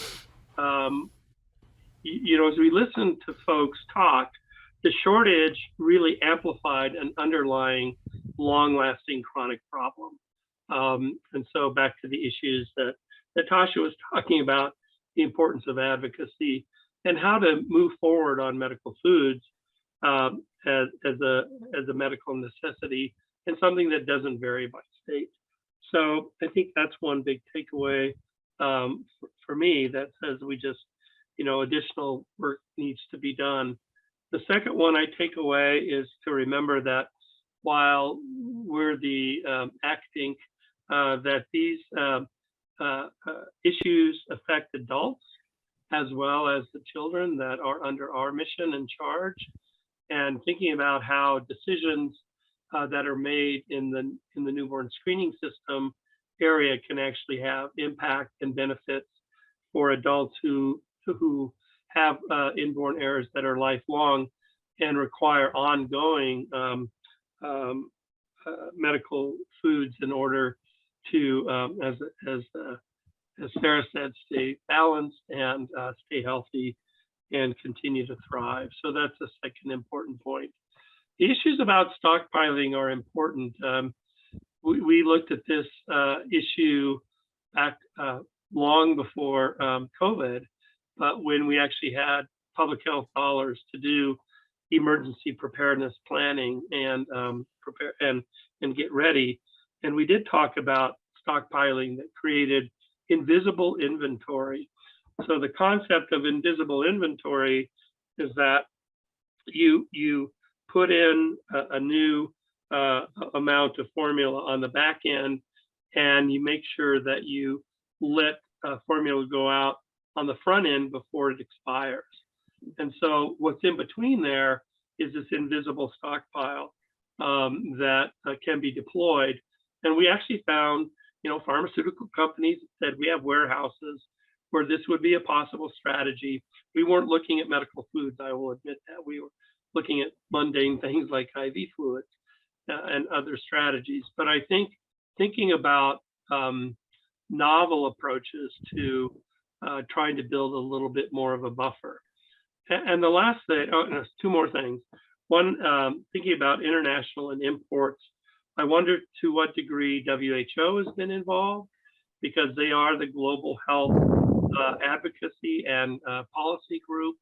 And I didn't hear them mentioned as we went through, but I think if someone hasn't kind of talked to WHO about their role in shortages that might affect the US, but might affect some other country as well, and how can we better mobilize to address that would be an important issue. The last comment I have is that this sounds like an issue that is asking for preparedness planning. So the phrase is that we never imagined this would happen. That's what emergency planning is about. So now that it's happening, with the lessons learned, can we put together, or can the advocates and leaders and clinical folks work on a national strategy for addressing shortages in formula, especially in the medical foods arena, for should this happen again? Because you all talked about strategies we could put together, and I think making those available and making those known, and actually thinking about how public health departments or different states or insurers might mobilize in that preparedness plan would be just another thing that could move things forward. So those were my kind of thoughts and listening to you, and I'll pause long enough to see if there are any additional comments. Sean? Thanks, Sean McCandless. I like that idea of the invisible supply, and I think it's a recognizes the importance of the challenge of having a strategic reserve of a perishable item. I think a couple of thoughts about that, though. With a decentralized distribution system that involves insurance companies and prior authorization, I don't know how we would make that work. And so I think we would need to advocate for some sort of more centralized system for at least management and collaboration between various suppliers and payers going forward. And that seems like it would be potentially a role for government to sort of, as you say, develop the emergency plan and get buy-in from various manufacturing stakeholders to ensure uninterrupted supplies as much as possible. And I'm not sure what this committee what could we do to help facilitate that or to encourage that? Yeah, and that last point or discussions, I think we can bring forward, but maybe not solve today. I appreciate that. The one thing, last comment I want to make is that now is the time to start acting, because the farther out we get from this challenge, the less enthusiasm there will be to address it. So, Sean, I don't want to cut things short, but I want to give folks a break as well, and maybe the committee can think about what we might be able to do within our charge and our ability to help move this along. My thanks to the speakers. It was really excellent. It's very consistent. And I think you painted a great picture about the challenges and issues. And of course, I really appreciate the kind of lessons learned and advice in moving forward.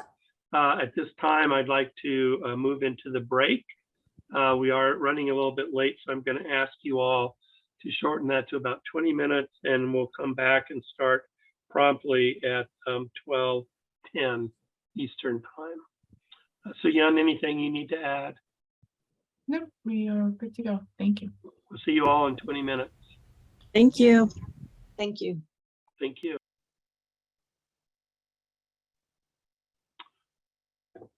Well, I want to welcome folks back. I hope people got up and moved and stretched and did things necessary to be human, or made necessary by being human. And we'd like to get started again.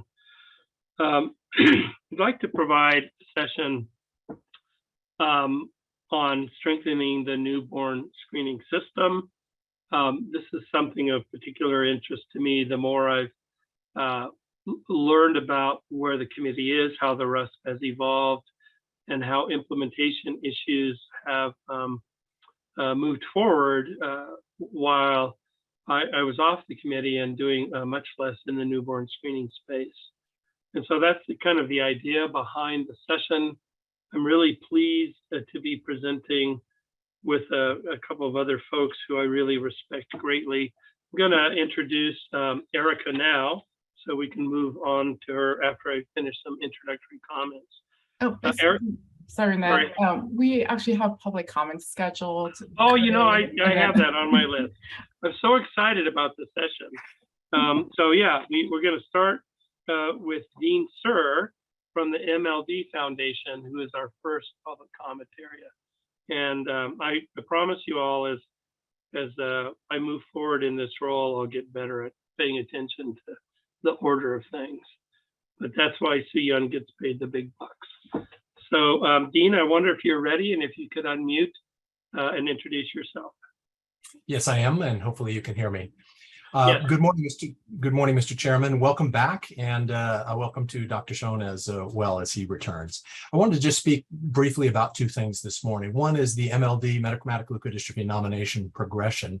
And I really do appreciate the chairman's comments about your perspectives and how the committee will probably interpret and act in the coming months and years, because it's good for us to be well aligned with that. And we're also especially interested in speaking to this issue of what happens if we do nothing and the risks of being wrong, because we share those same concerns. The MLD nomination is still in preparation. The pilot in New York, the Screen Plus program, is slow to ramp to its full expected baby testing rate. So it bringing in baby spots and identifying that first case is challenging there. But we do have pilots going on in the European Union, most notably in Germany. And so we're planning to include that data in our nomination. We did find a de-identified baby during the Washington State pilot, but as I mentioned, none to date in the two active pilots in New York and the EU. We hope to interact with the committee, with the chair regarding our status and our pathway forward as we seek to overcome these obstacles in the coming months. I also wanted to briefly speak about the RUSP Roundtable, an initiative that a number of the committee members have participated in, and some of the organizational representatives, but most importantly, a broad swath of the newborn screening ecosystem. This is an initiative that, while MLD has sponsored and organized, is not MLD specific. It's really about newborn screening as a broad ecosystem. We're hoping that the committee, the advisory committee, starts resume their meetings face to face. We had actually we piggyback on your meetings, and we had hoped to piggyback on the meeting this month, but that isn't to be. So maybe you'll update us on when we can get face to face. But the RUSP Roundtable engages in a broad swath of the newborn screening ecosystem in an open discussion of timely topics so that we can share, learn, and start or encourage expanded ideas and collaborations. There's no set agenda. It's very discussion oriented, very thoughtful, and very open. We are considering topics for our resumed meetings when those start. A couple of that are very timely in the news, and what you've done with medical foods, similar with topics, is dried blood spots, public policy, and public relation challenges. This is an area I think we need to certainly, maybe not the committee, but on behalf of the committee, advocacy and public health need to be a little more proactive about. We also want to reflect on the past year's changes in the committee's nomination requirements. Certainly the form changed slightly at the beginning of this year, but over the past couple of years, there have been changes. And just a request to appreciate, and we appreciate suggestions for discussion topics. And as we schedule up, we will be reaching out to some or all of you for that. So thank you for your time. Thank you for your good work, and I look forward to seeing you in person soon. Thanks so much, Dean. Now I'd like to welcome Dylan Simon from Every Life Foundation for Rare Disorders. Dylan? Yes, thank you, Mr. Chairman, and again, welcome back to the committee. My name is Dylan Simon. I'm the Director of Policy for the Every Life Foundation for Rare Diseases. On behalf of the Every Life Foundation, I'd like to thank the committee for providing me with the opportunity to provide updates on our relevant newborn screening initiatives. Every Life Newborn Screening Initiative is focused on ensuring babies receive life-saving treatment opportunities through early diagnosis with newborn screening. As part of our initiative, the Every Life Foundation is partnering with Expecting Health for the 4th annual newborn screening boot camp. The boot camp will take place in person and virtually on Saturday, October 15th. Our program will provide attendees with the opportunity to learn about and discuss developments in newborn screening with experts and patient advocates currently navigating the newborn screening process. We will also focus a panel and a breakout session on equity in newborn screening, discussing the recent research from APHL that was presented to the ACHDNC earlier this year. We will also work to determine proactive ways various newborn screening stakeholders can help to improve equity within newborn screening. We appreciate the time and dedication of the expert speakers and the community members who will be a part of the event. In addition, the Every Life Foundation is excited to continue working with the newborn screening community to determine how best to modernize the newborn screening system. Over the summer, the foundation, in conjunction with other newborn screening stakeholders, organized the newborn screening modernization roundtables. These organizations included ASGCT, BioMarin, Expecting Health, MBSTRN, Orchard Therapeutics, PTC Therapeutics, Sanofi, Sarepta Therapeutics, and Travia Therapeutics. The roundtables occurred over the course of 2 months and convened over 100 newborn screening stakeholders from various backgrounds, including patient advocacy organizations, state public health officials, industry representatives, academia, and physicians. The roundtables gave participants the opportunity to propose, analyze, prioritize, and identify the policy solutions most necessary to modernize the newborn screening system. Throughout the roundtables, participants discussed and analyzed possible policy solutions, identifying 4 overarching modernization priorities. These priorities include, first, to improve and expand federal support and oversight for newborn screening programs for all components of the newborn screening system, including research and pilot studies, screening implementation, data collection/reporting, and stakeholder communication. Second is the establish a regional lab network that provides state labs the opportunity to work together to ensure efficient and faster addition of newborn screening conditions. Third is to increase access to population-level data and facilitate the development and implementation of newborn screening conditions. And fourth is to integrate next-generation evidence-based genomic testing into newborn screening in a manner that will be broadly endorsed and implemented in all states. Moving forward, roundtable concepts will be shared in greater detail along with proposed actionable policy changes to achieve newborn screening modernization. We're excited to discuss this again in a little more detail at our September 21st Rare Disease Congressional Caucus briefing, which will be occurring in person in DC.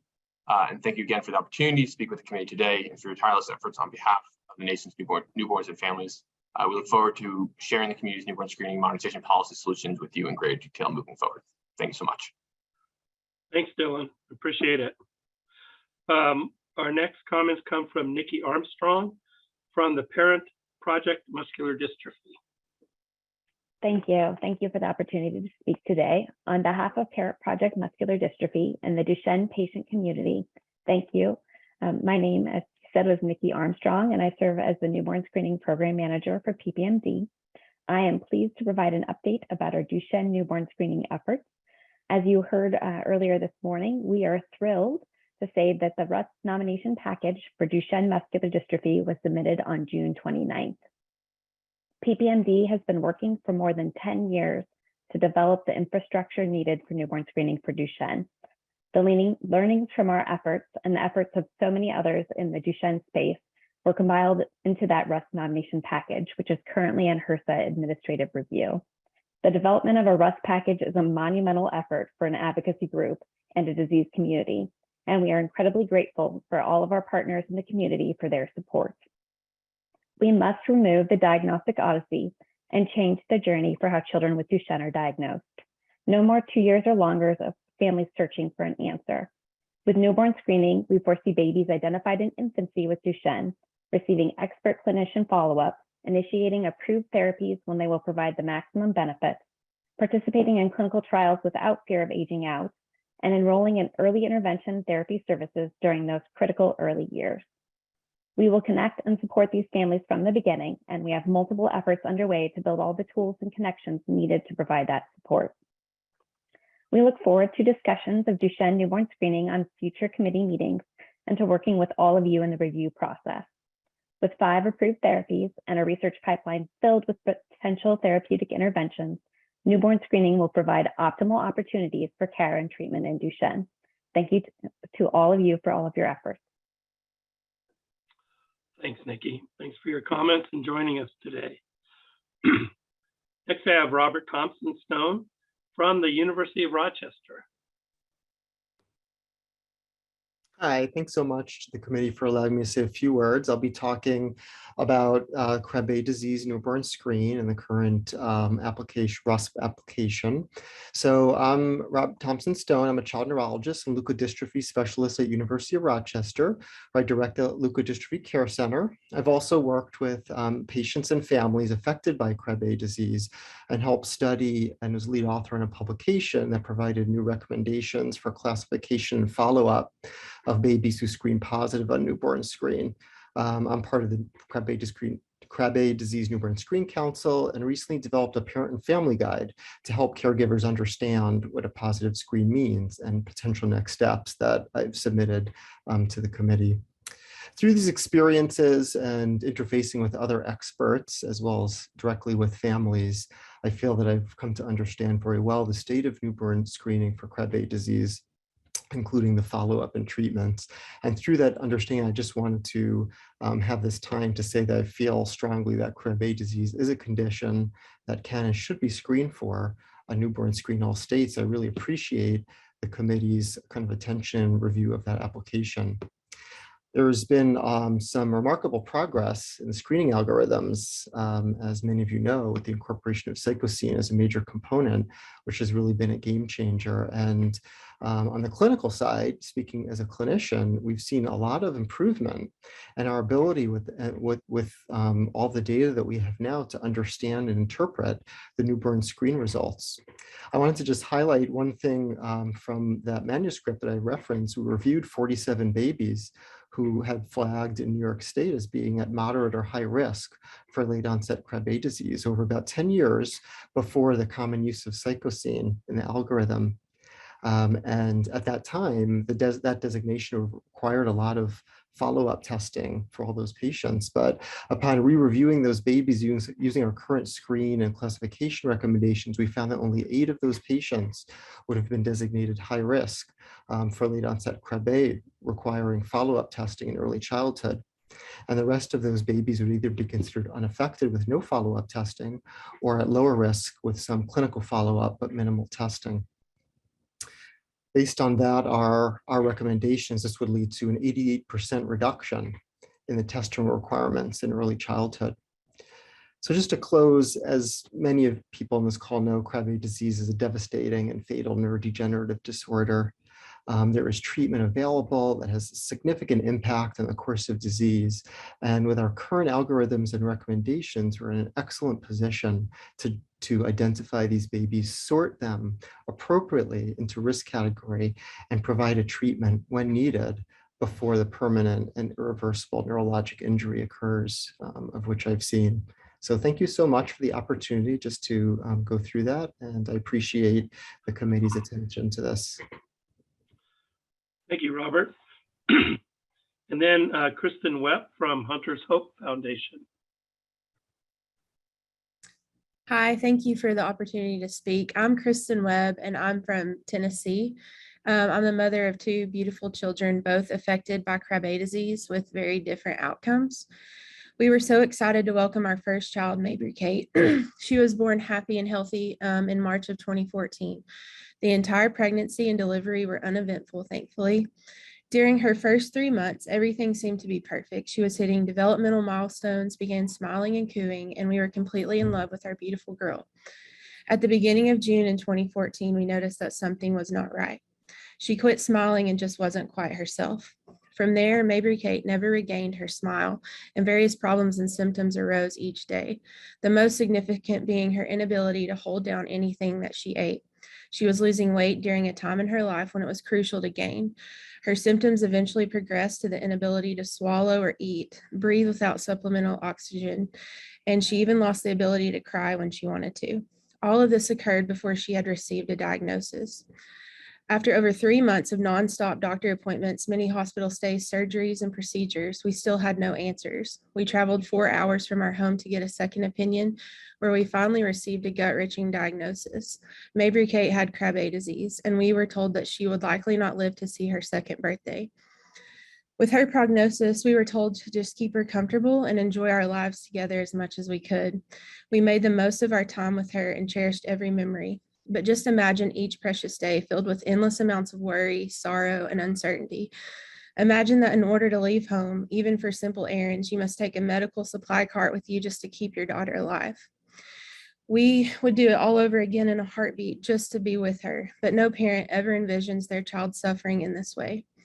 Additionally, there are no words to express the amount of anger we felt when finding out that things could have looked vastly different had our state included Krabbe on its newborn screening panel, something the state came close to passing 3 years prior, but decided against saving lives, saving our daughter's life. These test results that come back from newborn screening are not just numbers and statistics. They are children who deserve a bright future.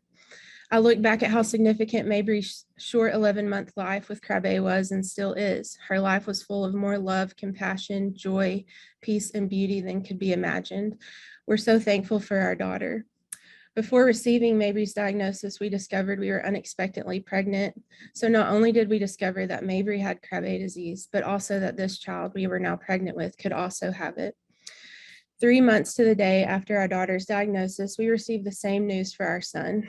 We experienced a range of emotions from sheer devastation and anger to fear and guilt that we weren't able to provide our daughter the same opportunity for early detection and treatment that Owen had. However, beneath these emotions was just a small glimmer of light: treatment.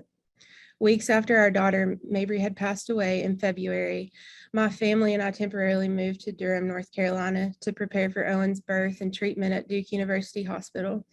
During the transplant process Owen underwent, we tried to remain hopefully optimistic. We were finally able to take Owen home to Tennessee at the end of November in 2015.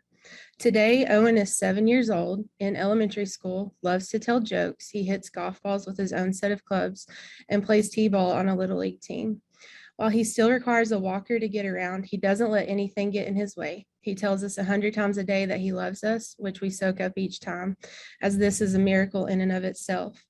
We are so thankful for the opportunity he was given. It's a true night and day difference between Mabry and Owen. If only we could have given her this amazing gift too. This treatment works. We would do it all over again to make sure Owen has the chance at life he deserves and wish the same could have been given to Mabry. Our biggest hope is that through our story, you see how effective this treatment is and that no child deserves the devastating alternative. This life-saving opportunity should be given to all future children who are born with Krabbe disease, and you can make this happen. Thank you for your time. Thanks, Kristen.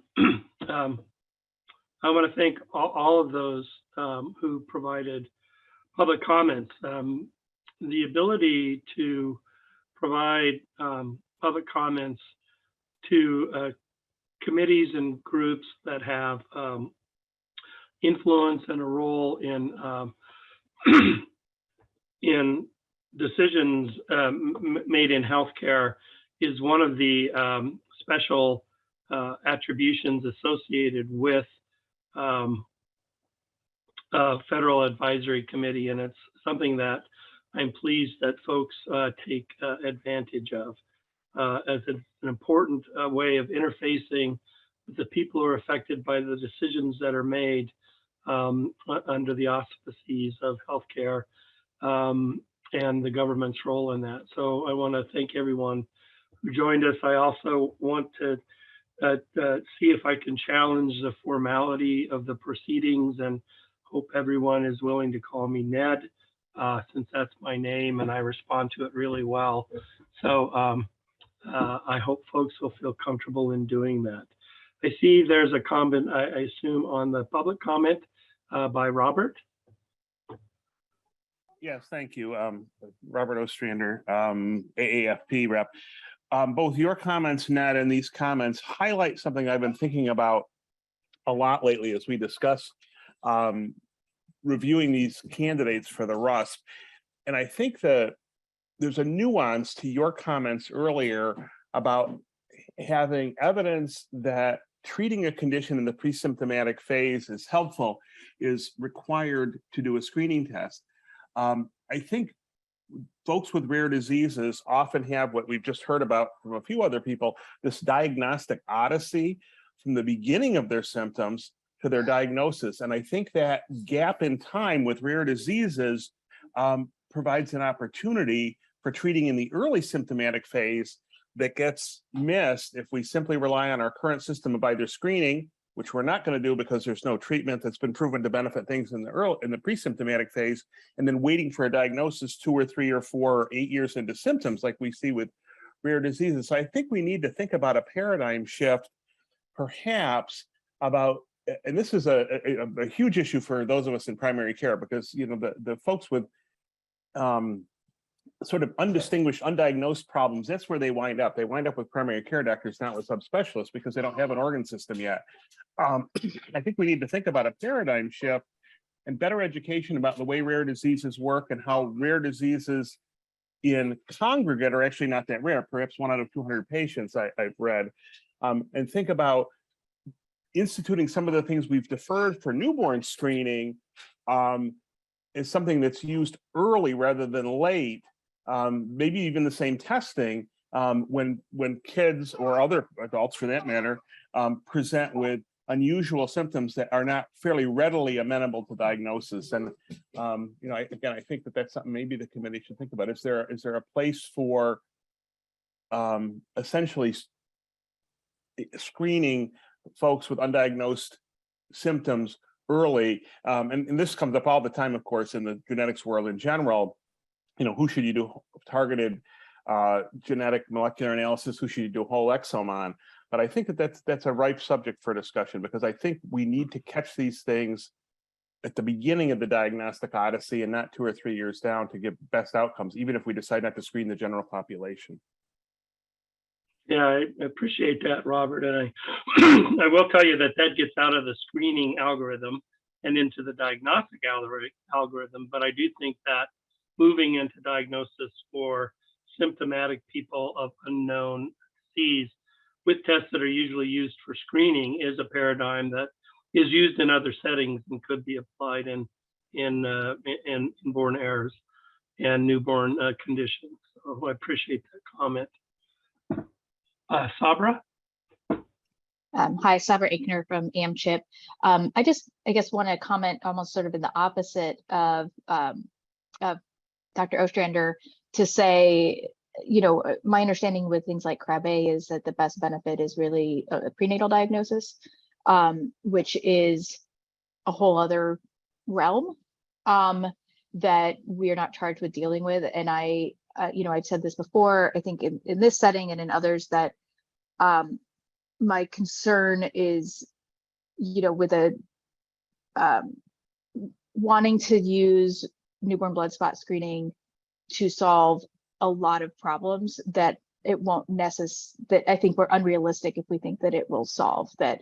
As we just heard from some of the public comment, that folks with some Krabbe results do actually continue on a diagnostic odyssey for years of uncertainty.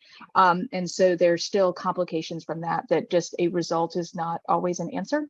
And so without context. So I want to just raise those things when we're talking about this sort of when to use newborn blood spot screening, and if it should be earlier, prenatal, or sort of almost a second round in toddlerhood. Thanks, Sabra.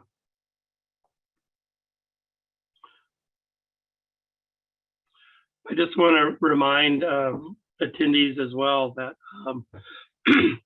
we welcome written comments as well, and those are forwarded in the materials for the meeting, and I just refer you to those to read to hear the other issues. I also neglected to point out, and I apologize earlier, but I saw that Siobhan Dolan was able to join us. Welcome, Siobhan, and Susan Pinksley as well. So a couple of other organizational reps who joined us just shortly after the initial roll call. So welcome.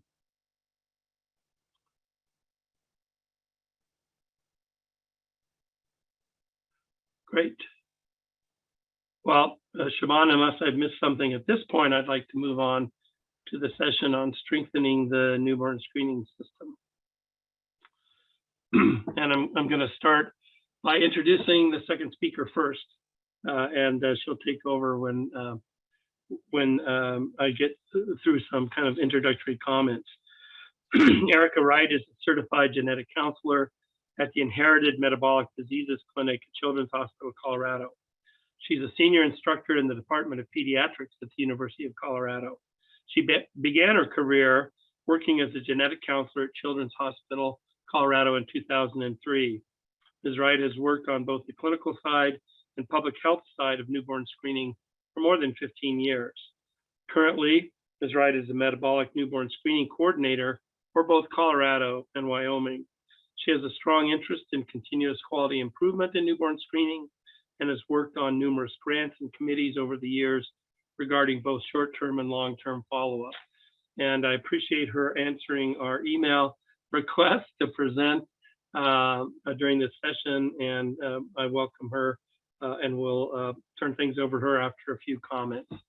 So if I could have the first slide, please. Thank you. The one after this.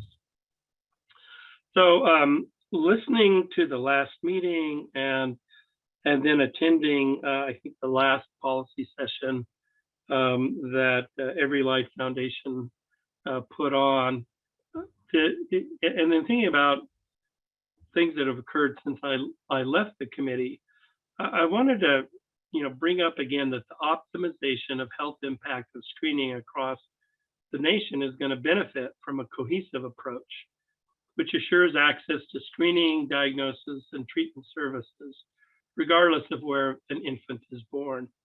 And as I listen to states who have started screening earlier because of decisions made at the local level, I think this is just another area where that kind of variation is something that does kind of create an inequity based on things that are largely outside of individuals' controls.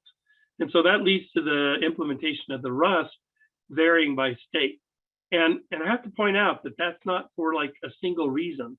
That's for a whole system and a whole group of reasons that I think have to be addressed if we want to optimize the impact of newborn screening. Next slide.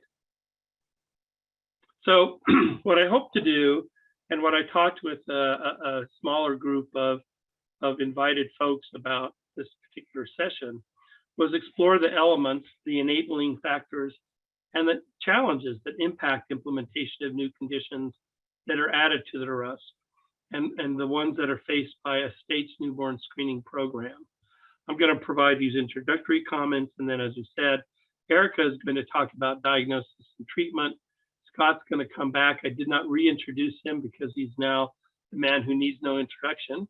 And then we'll have a discussion with the whole group to kind of end this session. Next slide.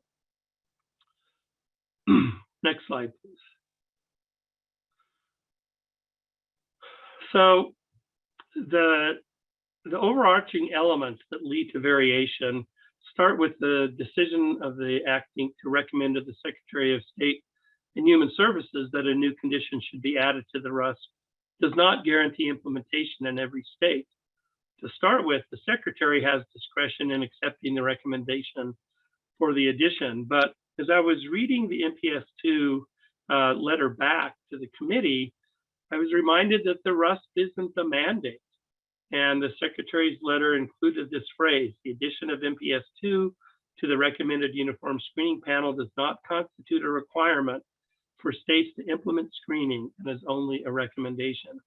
And I think that the issue that the RUSP isn't the mandate is something we need to keep in mind as we think about strategies to better implement the entire list across the country. Next slide, please. So who are the stakeholders when we start to talk about implementation? And as you think about it, we recognize that there's a whole system here that, and I think somebody called it the ecosystem, right? That we have to be mindful of when we talk about implementation.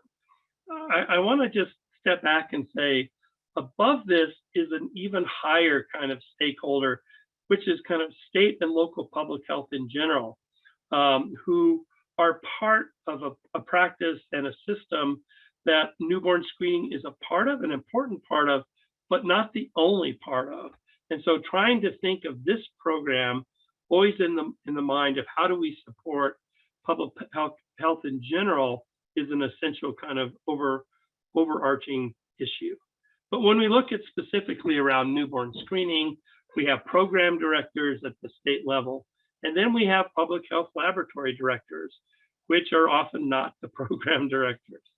Then many states have a newborn screening advisory committee where decisions are made depending on their level of authority, given the state structure and their kind of authorizing documents that puts them together. There will be the influence of the state public health leaders. And so there'll be, most states have an executive director, and some states have a chief medical officer as well, that kind of combine to form the leadership. And that state public health leader looks at newborn screening as one of the programs underneath their authority that's important and that they need to pay attention to. I can't understate the importance of the governor's office and the governor themselves.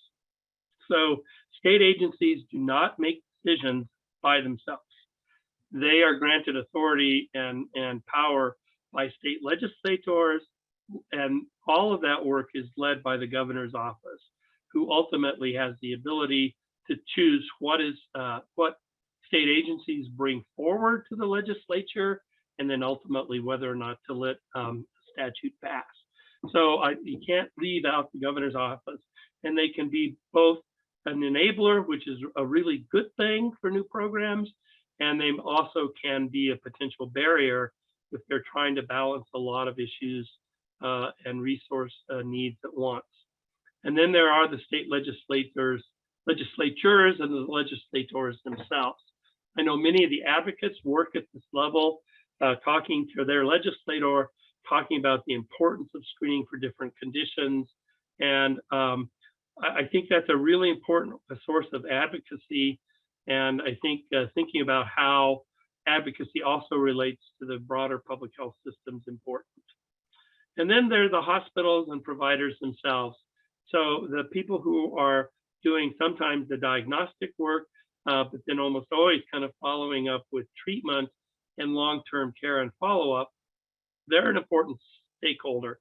Hospitals play differential roles, but recognize that the blood spots start in the hospitals themselves, and hospitals become important both in terms of funding in some states, but also in point of care testing, where there are conditions on the RUSPs that you can't test with a blood spot. And so thinking about that system and stakeholders is important.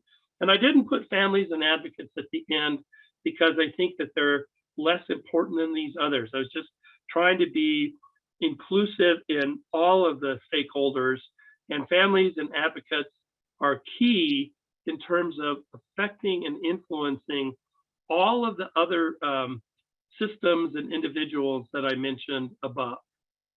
Next slide, please. So there are other elements of the newborn screening system beyond just thinking about beyond those kind of overarching elements. And so that's how we kind of divided things up in thinking about this. But there's screening, where we often start, but then there's confirmatory testing or diagnosis, and then there are treatment elements as well. And so this is starting to build this concept of a system that you can't really impact one piece of it without thinking through the rest of the system. Next slide. So back when I was on the committee, I think I get to say that for another 6 months. So back when I was first on the committee, one of the early conditions we added was severe combined immune deficiency. There's a very nice reports on both the recommendation to ACHDN and then the implementation in reports that are available on the advisory committee website. And I think it's important to review those because it kind of gives this kind of roadmap of what it takes to be successful in terms of moving from nomination to recommendation and to implementation. So the nomination was first made in 2007, and then the evidence review was completed and discussed in 2009 for the first time. At that time, the advisory committee voted not to recommend addition because there were several evidence gaps the committee felt needed to be addressed. There had not been the prospective identification of a single confirmed case of SCID, and the committee felt important that this needed to occur through population-based newborn screening programs, kind of the proof of concept that the test would identify confirmed cases. Then there needed to be a demonstrated willingness as well as the capacity of additional states to implement this screening strategy. There were some technical issues like the reproducibility of the screening test and continuance of a false positive rate of less than 0.1%. And then creation of a laboratory proficiency testing program through the CDC's National Quality Assurance Program. And those last two sound very technical and like, well, why is that important? But these are key to the implementation of a successful, accurate program that makes sure that we're identifying confirmed cases. Next slide, please. And then at the first of 2010, these gaps had been addressed and the advisory committee voted to recommend. There were some contingencies with that recommendation that the National Institutes of Health funding would fund surveillance activities for outcomes, that HRSA would provide education and training materials, and that, as said before, CDC would continue to develop and distribute quality control and quality assurance specimens. In May of that year, the Secretary of Health and Human Services adopted the recommendation. Next slide, please. So what were the enabling elements? Well, we had a high throughput assay for the TREC, the screening test from blood spots for screening. And then we had the availability of flow cytometry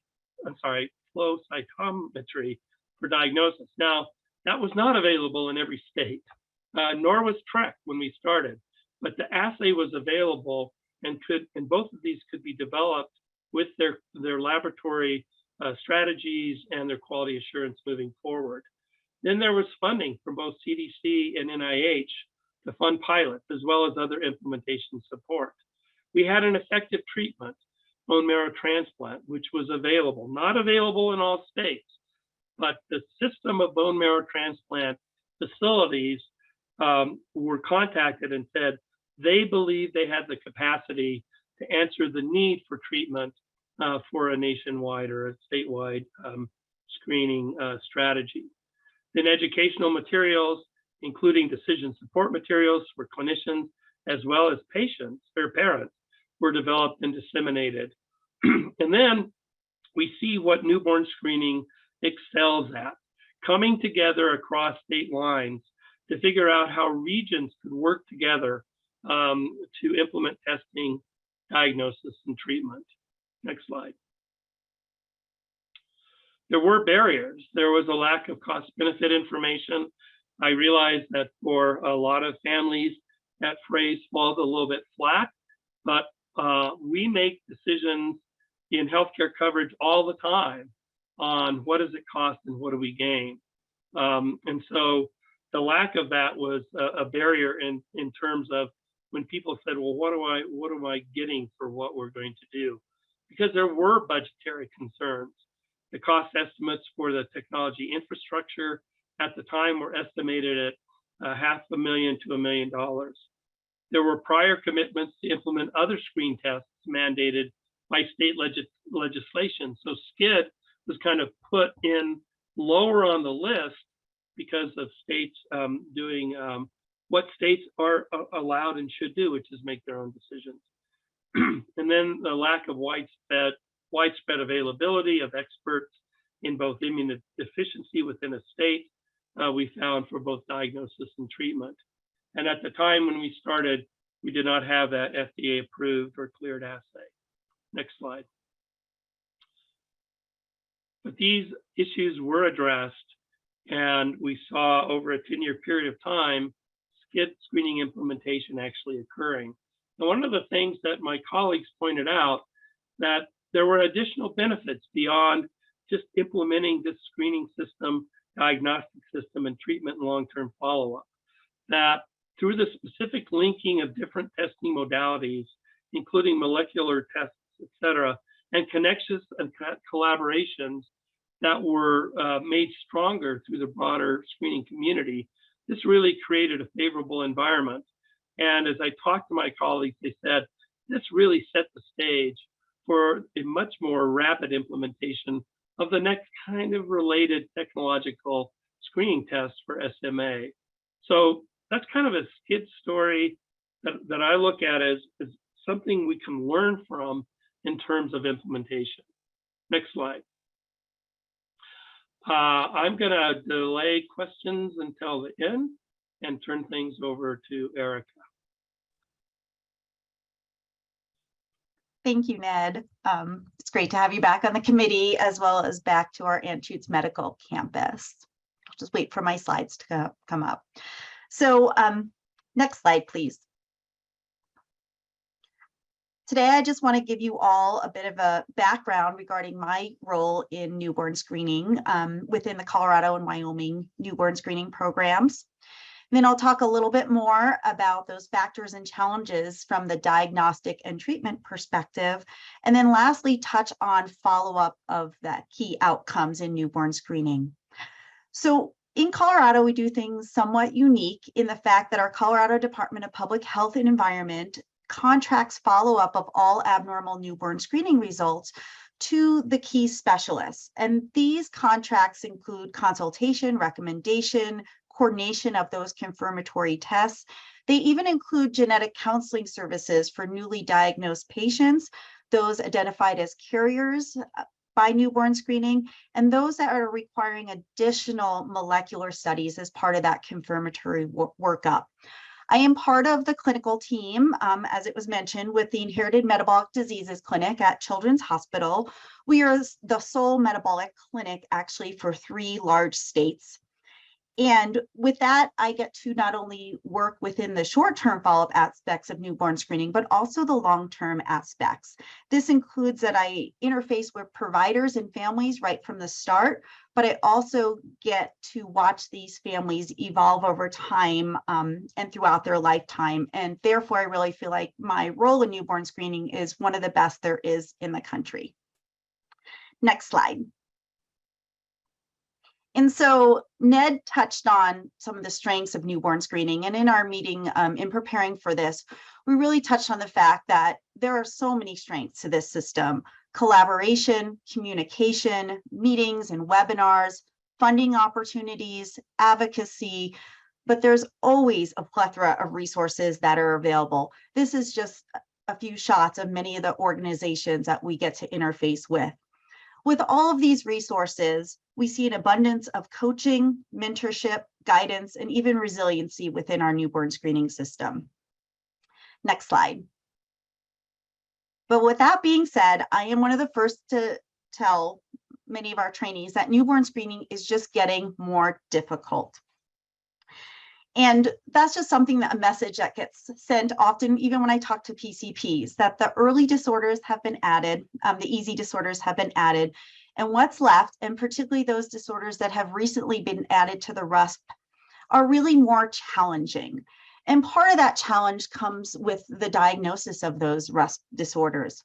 Often they require molecular analysis, which brings up things like pseudodeficiencies, or even the target of the disorder might be earlier infantile, but yet through the confirmatory testing, we identify a late onset and now find ourselves talking to a family of a newborn of a disease that might not show clinical symptoms until later in life.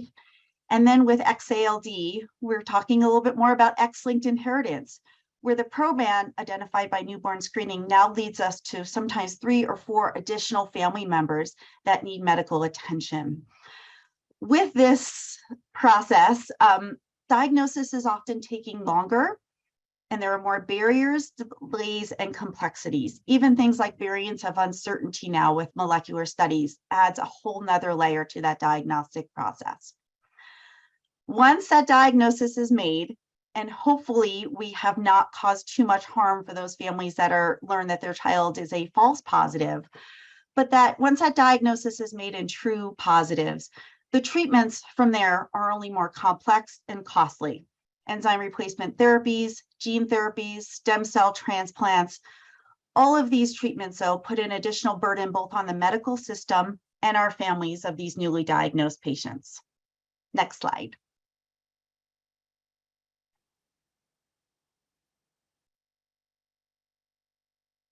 When we look at that diagnostic process, it differs from state to state.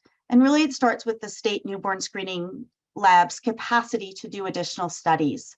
These are including second tier testing that sometimes includes both biochemical and molecular studies. When we in Colorado found out that we would be implementing Pompe and MPS 1, we started to discuss that on our clinical side. Those discussions lasted over 12 months. And it wasn't that we didn't know what additional confirmatory studies we needed, but we really wanted to be thoughtful of what that process would look like. And with that being said, our team here on the clinical side very much recognized that in order to confirm Pompe and MPS 1, we would want to pursue both biochemical studies and molecular studies. And we wanted to do those with reducing that burden to the family and the providers within our state. And that came up with that we would need to do second tier testing. However, our state health department, being a state that we consider to be maybe middle of the road compared to other states, was not in a place where it was able to do these additional studies. And we really looked into doing regionalization of those additional tiered studies. However, we talked a lot with our state partners about the reliability of those additional studies, as well as the interpretation. And why these conversations probably needed to last 12 or more months was because what we were going through was a shift from our screening laboratory of our health department, but becoming more of a diagnostic lab. And with that being said, it was giving up some control for us on the clinical side, where we had previously called all the shots and had been able to really select where we wanted these studies to go, but rather saying that we wanted to look at utilizing that initial dried blood spot for additional studies and have our health department do those additional studies. And so we also talked a lot about services that are available within our region, what the turnaround time would look like, what the collection and cost burdens to both those pediatricians as well as those smaller regional hospitals. When we're thinking about the large geographic region of Colorado and Wyoming, we have to be thoughtful of how those families are going to be able to get into a local hospital and how those local hospitals are going to be able to send our recommendations out. And so utilizing larger reference hospital or larger reference laboratories is often the way we have to go. We also think a lot about that collection and cost burden to the families, and that is a huge key when we're thinking that molecular studies need to be done as quickly as possible. Both the specimen type, how easily that specimen can be collected from a newborn, that's not always easy in a smaller regional laboratory setting where they are not used to taking blood from an infant. The distance that families have to travel to get to a hospital, well, yes, in our metro area, it's easy to get to our children's hospital for some of these studies. That's also not a realistic expectation when we're thinking about families in more of a rural setting. And then the insurance barriers. That's a huge issue when we're thinking about doing molecular studies. For private pay insurances, families often do not have their babies on those plans until it's been about a month of age. And when we're thinking about doing this diagnostic process and really ensuring that we have quick turnaround time, we want to take away those burdens to ensure that the testing can get done as soon as possible. In Colorado, in recent years, particularly if we have been implementing additional disorders, we really hope that part of those implementation plans include the health department covering those initial studies for biochemical reasons, but also including some insurance molecular studies so that that is not burden to the family's insurance or potentially their out-of-pocket costs. Next slide, please.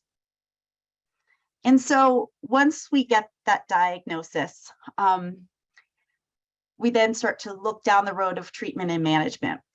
Just because a treatment exists, as Ned alluded to, and because it's FDA approved, does not mean it's accessible to all families and providers. And so when we think about that availability of specialists, I know this committee has heard time and time again about the limited biochemical geneticists and metabolic clinics that exist throughout our country. But that also comes down to the medical facilities that are able to perform these emerging therapies, whether that's stem cell and bone marrow transplants or gene therapies. Also, another layer is that for some groups of disorders, we now have centers of excellence where the advocacy groups have designated specific centers to be those of excellence. And sometimes that even has impact on where insurance will cover these treatments. Next slide. And so we think about, again, that burden to those families, the availability of specialists, whether or not there's a wait time, and if there's only one specialist in their region, is there satisfaction with that specialist? And then the availability and cost of those treatments. What we come across often in our clinical setting is that families, although having private insurance, are often underinsured or have a high deductible plan that leads to a large out-of-pocket cost every year. For state Medicaid coverage, there's also barriers in the fact that maybe the Medicaid only covers a portion of those treatments. And so who pays for the remainder of those expensive treatments? One of the things as a genetic counselor that we hear often too is the changes to the family's dynamic. The complexity of these medical diagnoses, what does that do to a family's income? Were they potentially a 2-income family and now they have to drop to 1? Childcare options, maybe they had been looking at a childcare center, but due to the risk of infections and medical appointments, they've decided that that no longer is realistic. Infusions for those ERTs, how hours off of work, follow-up, risk of infection. These are all decisions that families have to think about as we're proceeding forward with that treatment. Next slide. And then travel distance and costs. Again, covering Colorado and Wyoming, that is another burden, both gas, lodging, time off work, sibling care, elder care, winter driving. That sometimes is even barriers to getting routine labs. Sometimes our families cannot get to the larger medical facility that they need to go to for us to be able to get our monitoring labs done for them for long term. Some of that burden has been taken away with our expansion of regional clinics and of course the expansion of telehealth. However, there's still difficulties for these families. And then lastly, language and cultural barriers that arise. However, in working in this field for many years, one of the things that has continued to be shown is that we need those additional resources of social workers, patient navigators. We rely heavily on local public health nurses, as well as partnerships with that medical home. Next slide. And so strategies used by state newborn screening programs, we'll hear more from Scott, but state programs differ at every level, and they all have their unique aspects, but they all have their weaknesses. With robust programs versus smaller programs, the resources are hit or miss, and funding and screening capacities also change. However, what I want to share is there is definitely a downstream effect to the clinical side regarding these differences.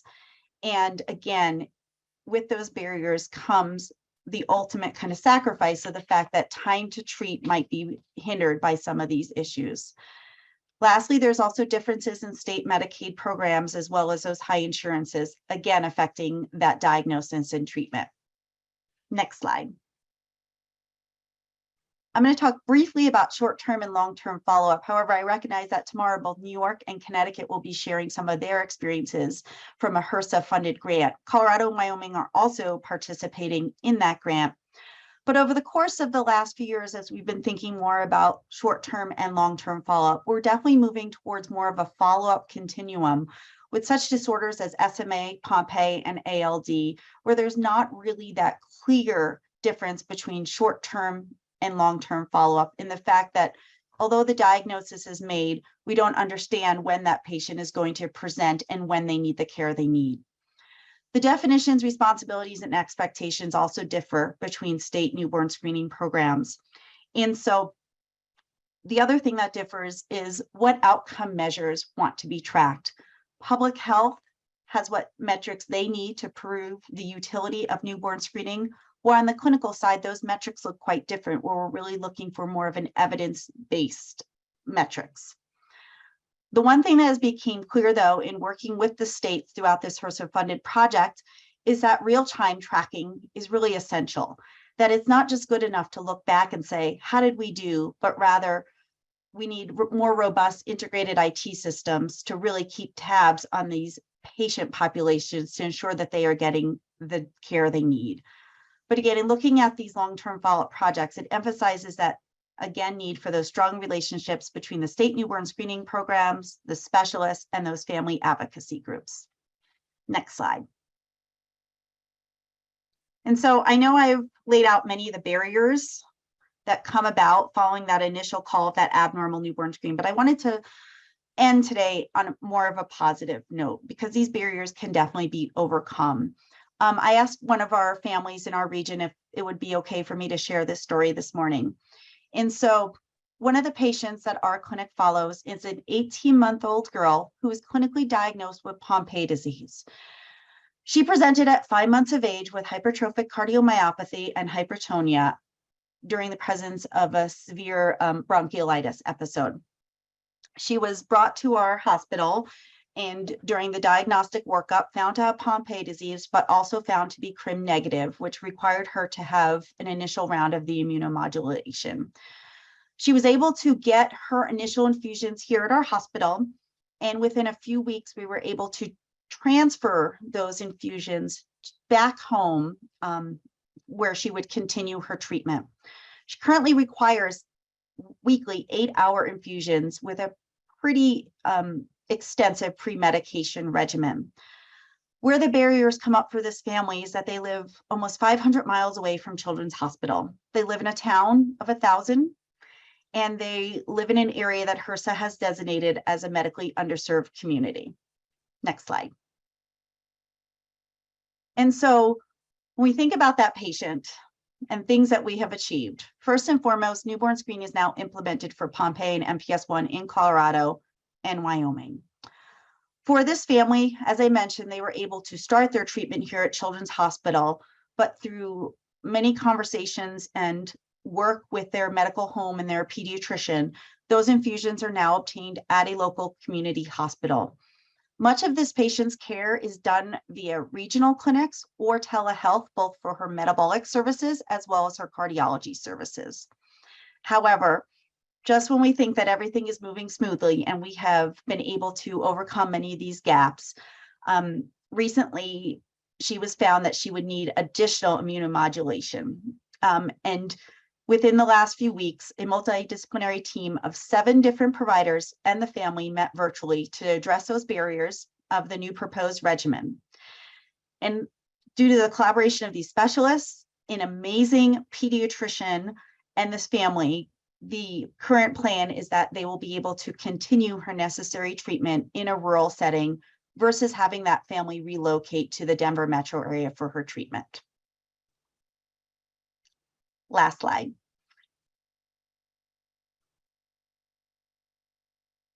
I think we have one more slide. Next slide. So I know we're going to hold questions to the end. I just wanted to thank you all for allowing me to give a glimpse into what our side of the world looks like. And I look forward to a good conversation shortly. Thanks, Erica, so much. Great presentation. And I'm welcoming Scott back to the center screen. Thank you, Ned.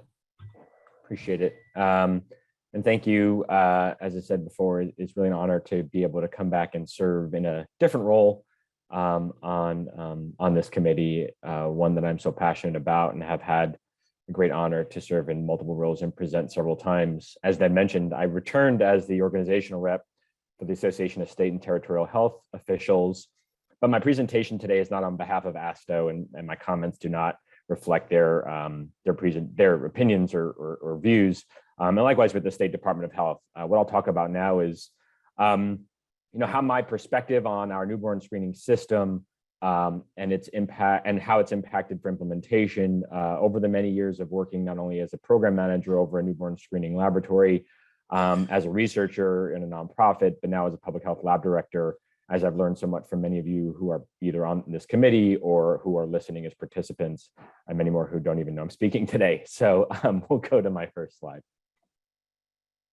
So I'm starting off with a flashback to a cover slide from a presentation given by a colleague, Yvonne Keller-Gunther, who presented a discussion on understanding statewide implementation of disorders. And I ask you all, do you call what year this was? And to get to the answer, it was 2019. So it was a little over 3 years ago when Yvonne presented to this group on what impacts implementation of new disorders in newborn screening programs. And so I share this because what we're talking about today, what I'm talking about today, is not really new in general, but I'm going to try to add some color to it and my own perspective. But Yvonne's presentation went quite well, and there's been several publications that have come out of New Steps and the APHL team on these topics that you can look up, several in the International Journal of Neonatal Screening. My next slide, please, is the new disorder checklist that has come out of New Steps. It's available on their website. It's available in publication. And many states use this checklist to help navigate them through implementation of new disorders. Several states, including North Carolina, not only take this, but then adapt it for our own specific needs, adding steps that we may have that aren't captured on this generic list, or taking out steps that we don't need, such as obtain approval because we have legislative authority to add any new disorder that's added to the RUSP. We're actually presenting, we partnered with Yvonne on that work and many others at CPHI and RTI with the state lab and our follow-up program. And we're going to be presenting this data at the Newborn Screening Symposium in October. So I would encourage you to stop by our poster. But the point of this slide is to not only show all of the steps that go into adding a condition, but to show the stakeholders involved. And if you can go next slide, please. At every phase of implementation of a new disorder, there are multiple stakeholders. And the newborn screening program and parents and advocates are the only two groups that exist in every phase. And the newborn screening program is the only group over which newborn screening program directors, newborn screening laboratory managers, and follow-up managers have any control. So the legislature, commissions, human resources, budget and finance, procurement, all the vendors, whether they're scientific vendors or IT vendors, our quality assurance, our subspecialists and medical consultants, IT, outreach, our communications team, they are all outside the purview of the leadership of newborn screening programs, but they have an integral role in the timeliness and the success of implementing new disorders. And I guess I need to be clear, when I say newborn screening program, I mean laboratory and follow-up. We've talked at length that the only way successful implementation happens is when lab and follow-up work together. But I want to make sure that's clear. But more importantly, the point of this whole discussion is that the system has to work.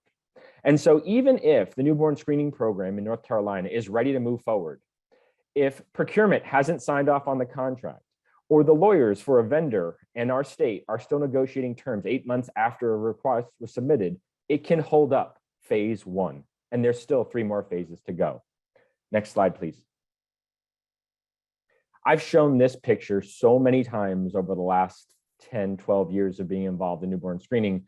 And I still adore this jelly bean diagram that Susan thankfully shared with me of what I have historically called the newborn screening system. Susan always would say that the green oval in the middle is technically the newborn screening program, lab and follow-up.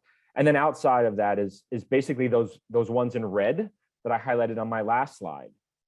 But as I've progressed through my career and now as a public health lab director with a very different sort of higher level perspective, I realize I've been doing our newborn screening a disservice by saying that this is the system in which we toil, because the reality is, on the next slide, this newborn screening system is stuck in the middle of 2 massive overlapping systems, and that is public health and medicine. And then there's probably more, but I'm going to simplify this down to public health and medicine.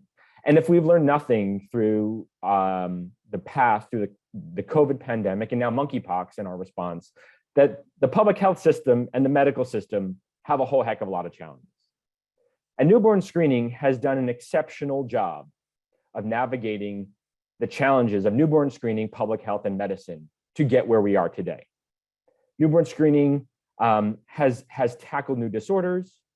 Newborn screening has tackled timeliness, cutoffs, privacy issues, use of dried blood spots and storage of dried blood spots, countless other issues that face the newborn screening system in the middle of these 2 overlapping systems. And Ned and Eric and I were discussing a couple of weeks ago, and he mentioned a term, newborn screening exceptionalism. And I want to give him credit for that term. But I want to say that newborn screening exceptionalism has got us to where we are today. Again, new disorders, continuity of operations through storms and IT shutdowns and power outages and floods and hurricanes and everything else, through all sorts of issues. But next slide, newborn screening exceptionalism cannot solve all systems issues. Newborn screening exceptionalism is not going to get us through these next steps alone. Next slide, please. So I'll take a pause and go back to what year was this? So this was a presentation by Alex Kemper on, again, this topic, newborn screening implementation for conditions added to the RUSP. If we go to the next slide, I'll give you a hint as to where it came from. So Alex presented that the common challenges that they viewed were hiring and training new personnel, delays in procurement and installation of new equipment, updating our laboratory information management systems, variant databases, and follow-up programs and clinical management plans. So clearly, Alex presented this year, because these are all the issues we have, right? I mean, it's got to be 2022. Well, the reality is, if you saw on the first slide, it said August 1st. So clearly Alex didn't do this year. This was 2019 as well. This was 3 months after Yvonne presented on what goes into implementing a new disorder. So again, for the last 3 years, we've known these are the issues that face us and that the newborn screening system must tackle. Next slide, please. And in fact, last year, I had the pleasure of presenting on one of those challenges, which was workforce. And I talked about the public health workforce and our laboratory and follow-up groups in the newborn screening programs. But Dr. Singh presented on the challenges in genetic metabolic dietitians. Marcia Fort, also my colleague from North Carolina, presented on early hearing detection intervention, because Ned mentioned that we are also dealing with point of care testing challenges as well. And Dr. Allen talked about the endocrinology challenges. And we've heard many times from ACMG and SIMD and other partners in metabolic geneticists of the challenges with our genetic counselor staffing, as well as our geneticists themselves. So the workforce challenges are not new. We've been talking about them. Next slide, please. And I came across this great paper by Christina Potter that came out last month that talked about common challenges with mandates and jurisdictional leadership and federal regulations and outside laboratories, contract laboratories, regional laboratories, supply chain issues, information system, workforce and funding. So this was a paper on newborn screening, right?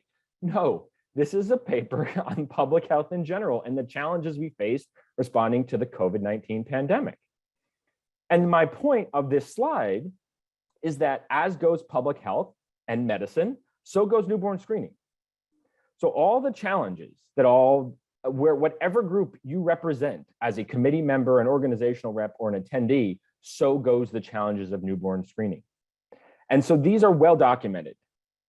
And what I love about this committee and why I continue to be passionate about contributing my voice to it and appreciate the opportunity to do so is that this committee is best when we go from speaking to action. And that's what I want to talk about next. But my point as I leave this slide is that in addition to all the challenges that are common across public health challenges, whether it is newborn screening, COVID testing, monkeypox testing, or testing for gonorrhea, chlamydia, syphilis, HIV, well water testing, PFAS, whatever the case may be in public health, newborn screening does have one unique challenge to it, and that's the RUSP. Next slide, please. So Ned started off by saying and quoting the Secretary of Health's letter, which says the RUSP is recommended. It is not a mandate. I think we also need to recognize that for many states, and that number is growing, there is legislation that does require addition of disorders in what some may say is an arbitrary timeline. And so we are getting to that point where we need to address that. And so what I want to highlight on my next 2 to 4 slides is this unique challenge with the RUSP. And so if we go back to the last 6 disorders, the first 3 were Pompe, MPS I, and XALD. And for all of these 3, these are slides from those presentations, from all of these 3 disorder reviews, they all said that this could take 5 years at least to roll out screening. And in addition, for many of them, including MPS I and XALD, there was a comment that states who are currently screening should continue to obtain data in a rigorous fashion to promote continuous improvement of the evidence base regarding the risk and benefits of screening. So it was recommended, all of these as A2 or A3, with the caveat that it's going to take many years to add, And we need more data on the risks and benefits of screening for the conditions. But again, A2 and A3. Next slide, please. The last three conditions which were added, SMA, MPS 2, and GAMP, all went over as B2 conditions. All right. There isn't the same comment on these conditions about needing time to add or the data, but it did highlight some challenges with moderate evidence of feasibility and some of these conditions. But I use these to highlight that one would suggest that, okay, well, the A2 and A3 conditions, they must be universally screened for by this point, right? Because Pompeii was 2015. If you go to the next slide, you will see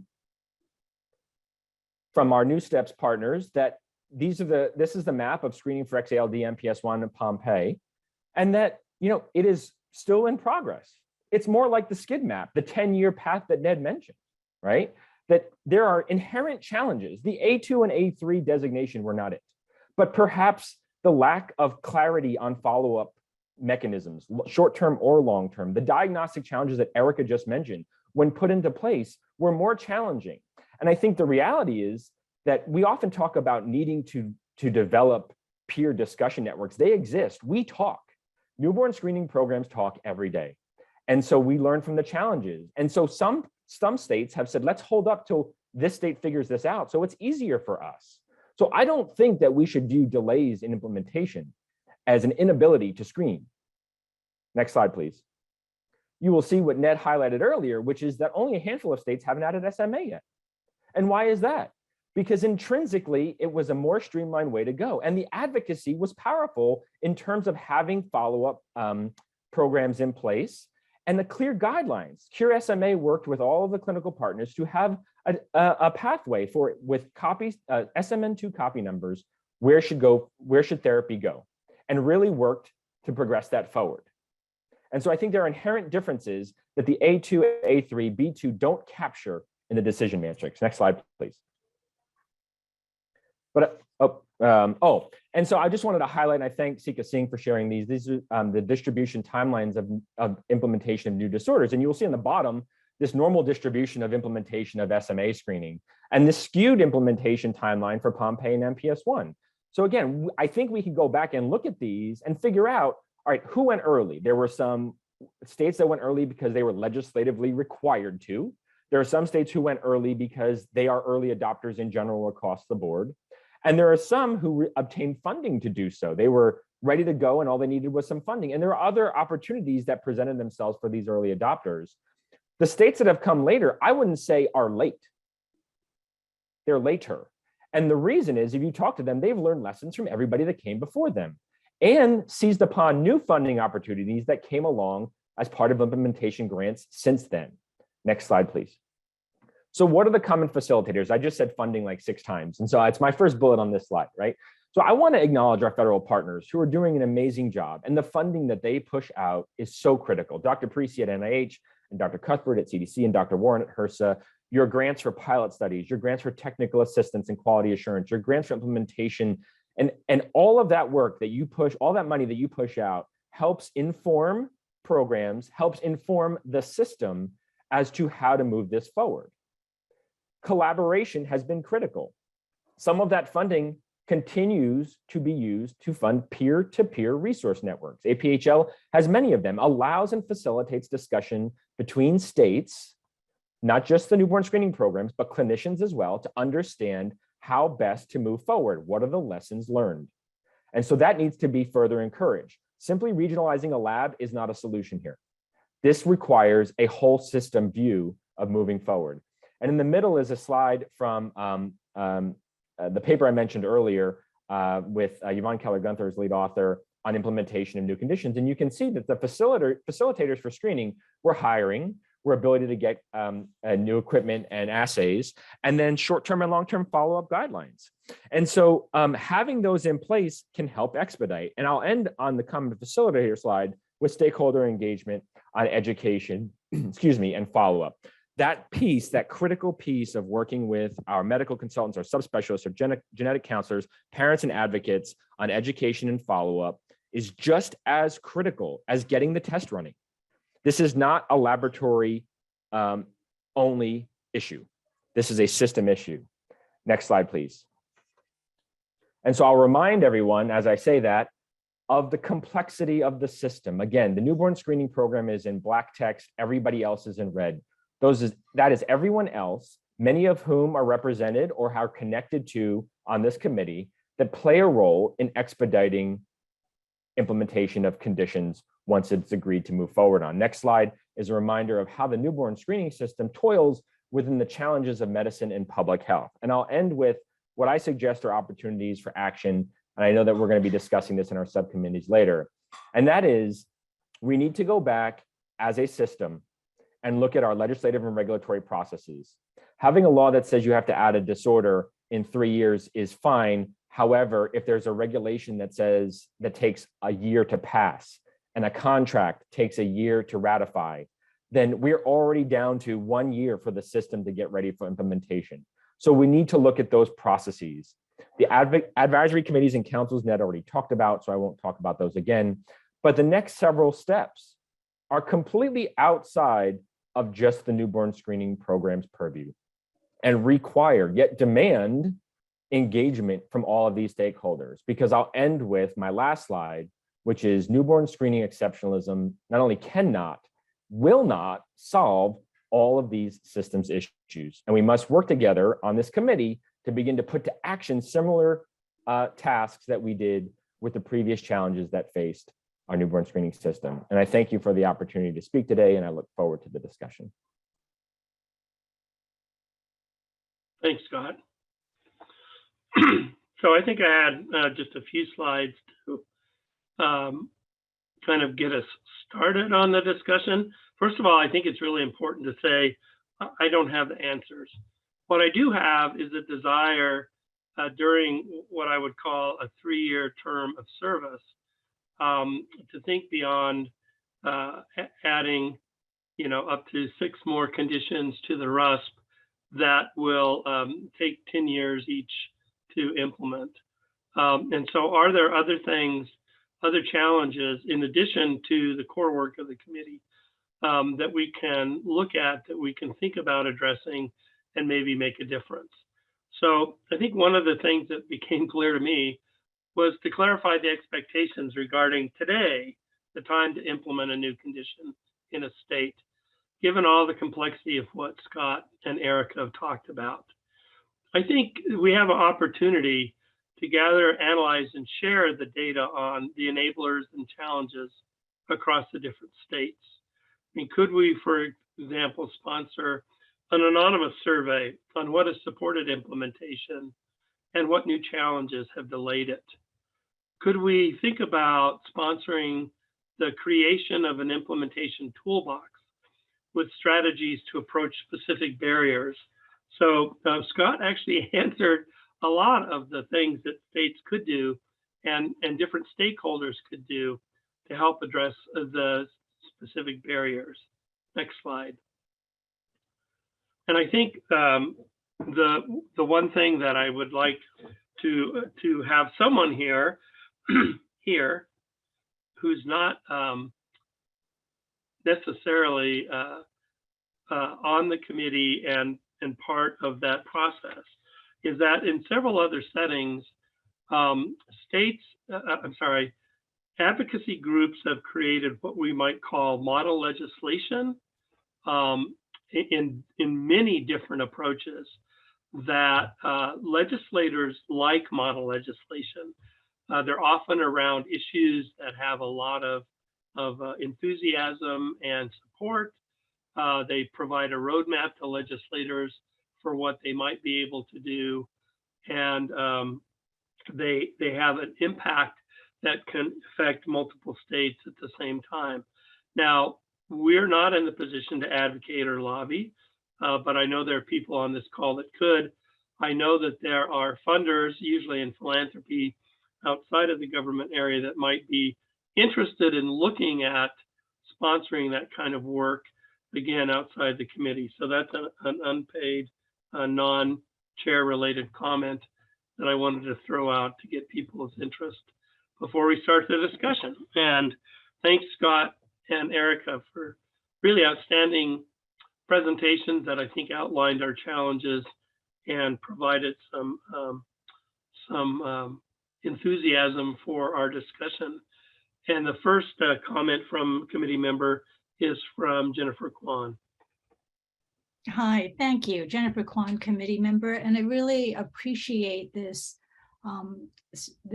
willingness to look at how states are trying to implement the various disorders that have been added to the RUSP. And I guess I would just say that I, as a neurologist, am involved with some of these disorders. So the first thing I notice about, let's say, the 6 disorders that Scott mentioned is that, every disorder, as we know, has its own intrinsic issues and nuances that have to be sort of teased out in order to create an effective newborn screening program and then a clinical follow-up and treatment program.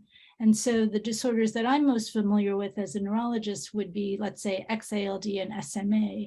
And I think that a poll of clinicians would immediately highlight some of the issues that separate those two conditions, and that might make it, at least from a clinical point of view, more desirable to have SMA be adopted than, say, XALD. So I think some of the slow uptake that you see may well be stakeholders voting with their feet. Like they couldn't maybe influence the process of putting a disorder on the RUSP, but when push comes to shove and the disorder is being considered for your particular state, for your particular environment, there are probably intrinsic factors that are at play that make states perhaps reluctant to adopt those disorders. And so I think that any survey, so I think a survey would be really valuable, but I also think a survey that's too general may not pick up maybe on some of the nuances of the clinical follow-up, say, that is needed in order to show that a program is really doing the work that it's supposed to do. But overall, I really appreciate these talks and a willingness to think about some of these disorders and what makes some disorders more successful as newborn screening programs than others. A really excellent point, Jennifer, and I appreciate the comments. Sean, I see your hand up. Thanks. I'd like to also thank all 3 of the speakers. That was a terrific introduction and discussion about a very challenging issue. And Ned, you raised a question, and I think Scott alluded to this too, and I would really like to hear thoughts from the 3 of you and others perhaps about the issue of, legislative mandates for adding conditions to a state's newborn screening panel.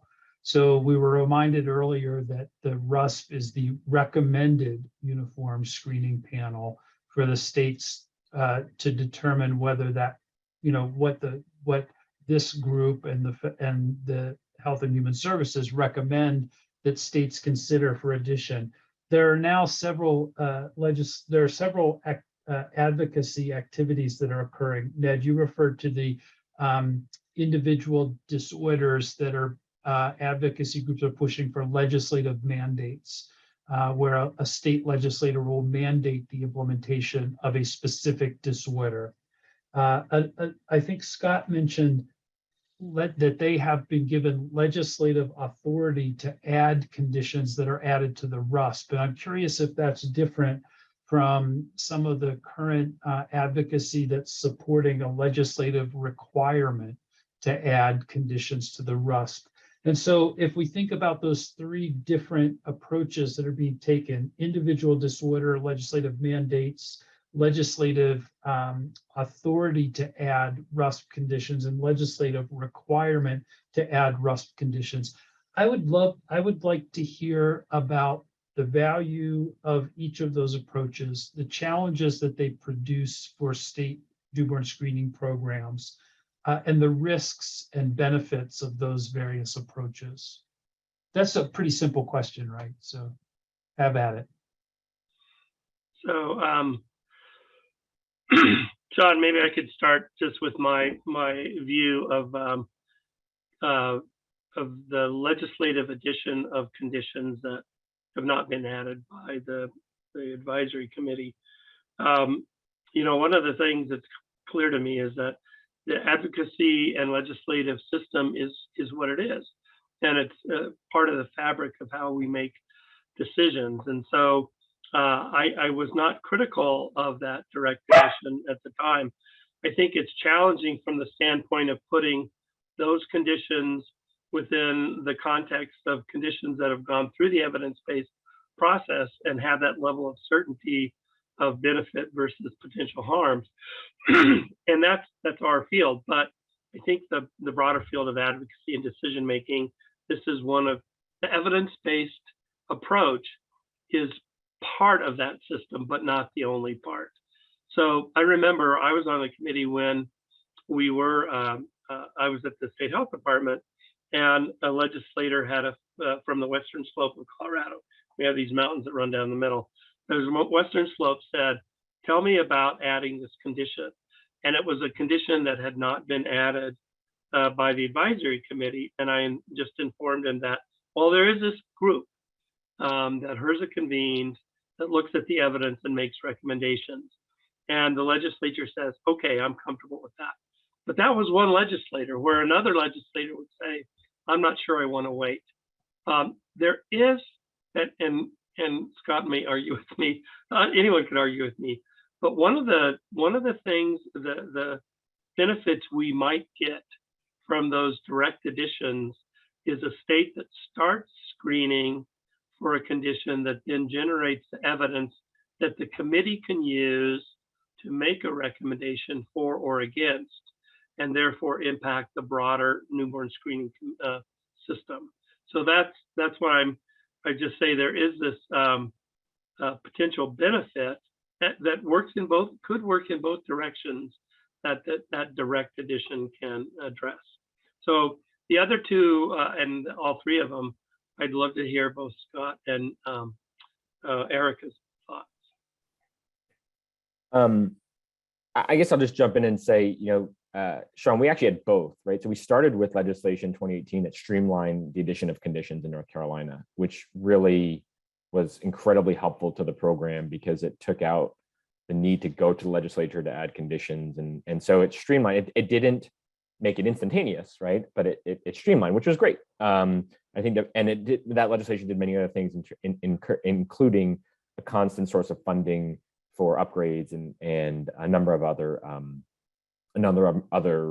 features. So I think the 2018 legislation in North Carolina was fantastic. January 1st, a new law went into effect that requires addition within 3 years of addition to the RUSP. And so, but that came with no other caveats. It was just, you must add within 3 years. So it didn't talk about streamlining that regulatory process. It didn't talk about any other budgetary things or address any workforce. It didn't have that caveat which some states have, which is when ready to implement. So there's been there's some challenges there. And that was sort of that, my comment around the timeline can be a challenge depending upon as you see. I think I lost my train of thought for the moment, but in terms of just implementation, I guess I should caveat and say that, my points about the challenges are not that just programs are challenged, but then the entire system I talked about is facing all these challenges. And so to what Ned just said, which is that, I haven't come across anybody who isn't actively working for the betterment of their system and for the addition of conditions, or to do everything possible to make newborns have a healthy and families be to assure families are cared for. And so, but each condition is going to have a different set of challenges, right? SMA, I'll use SMA as an example in my screening, which is we were able to get that running in months in North Carolina because it didn't require equipment and contracts that Pompeii and MPS 1 have done. And likewise, XALD went faster because we got the second tier instrument in place faster than the contract with the external lab who's going to do genetics for Pompeii. So that nuance is the challenge. And I think, where I have found, at least in my role in North Carolina, a benefit is partnering.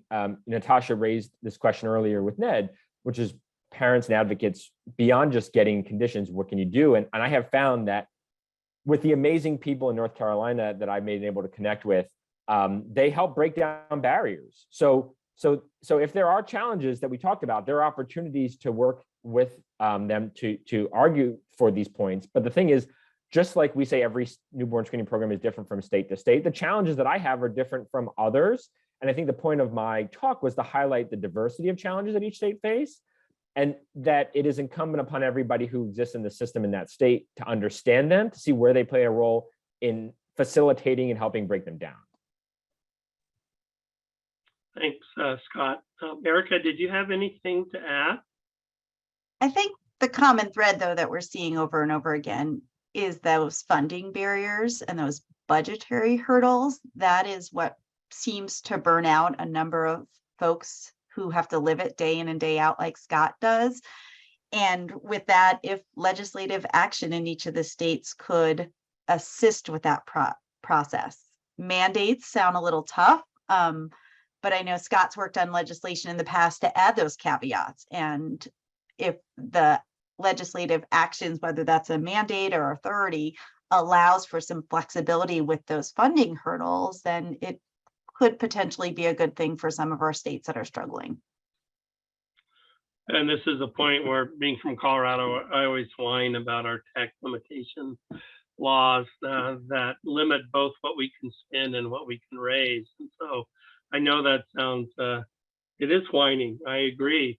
And it's a challenge that any state that passes widespread tax limitation legislation puts not only to newborn screening, but puts that funding in the light of a more difficult setting. So it was hard enough before our taxpayers' Bill of Rights was passed, and now it's just exceedingly difficult. So then I'm done whining, and Sean from Colorado, you can whine some more if you want. Yeah. I'm not gonna whine. The challenges are they're real and they're different in every state, I think. But what I just want to amplify what Erica just said, that the common thread in all of this discussion has been funding and support. And Scott in past meetings has shown an image that really sticks in my head of sort of this truck in another place in the world that's just got people hanging off of it and bales of stuff, and this truck that's barely able to move, and then more people trying to jump on.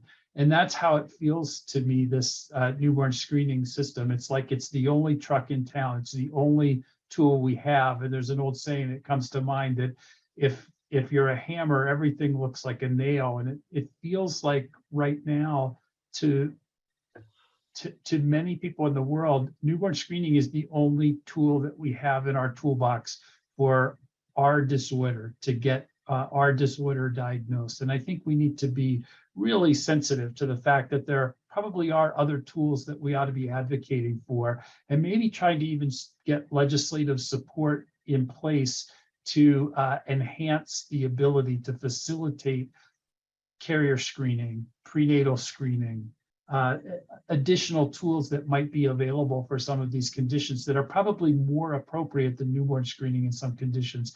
And finally, just to add that I appreciate the nuanced perspective that you all have taken about the legislative mandates. And I think that it would be really wise for all of us in this community to always remember that we're working together, that we all share the same goals, right? That we want newborns to be screened, and the fact that some people are not entirely focused on a single disorder doesn't mean that we're less enthusiastic about the overarching goal of facilitating getting children to diagnosis at a time when treatment can be implemented. And we all need to remember that we're all on the same team, and that we need to work together, and that when we have different approaches, that we need to remember to get support in specifically when there's a legislative approach, that has to include the support, the funding to support the program. That a legislative mandate without support, without the funding, is is useless. And that's something that everybody across the political spectrum can agree with.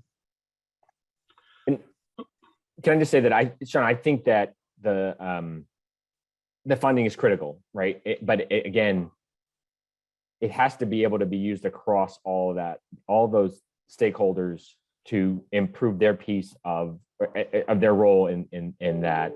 And I guess I should also say that I actually don't think that the implementation legislation is bad. I need to be clear. Like I don't object to it. I think that it's an opportunity for discussion with people who don't typically talk. Because, and I've shared this with Natasha, is that, you know, historically, at least where I've come from, sometimes advocacy was viewed as adversary as opposed to partners. And I, in where I am now, working with Terry from MPS1 or Tara from the Rare Disease Advocates, my goodness, I mean, just being able to do that. And so, so I think that I'm not anti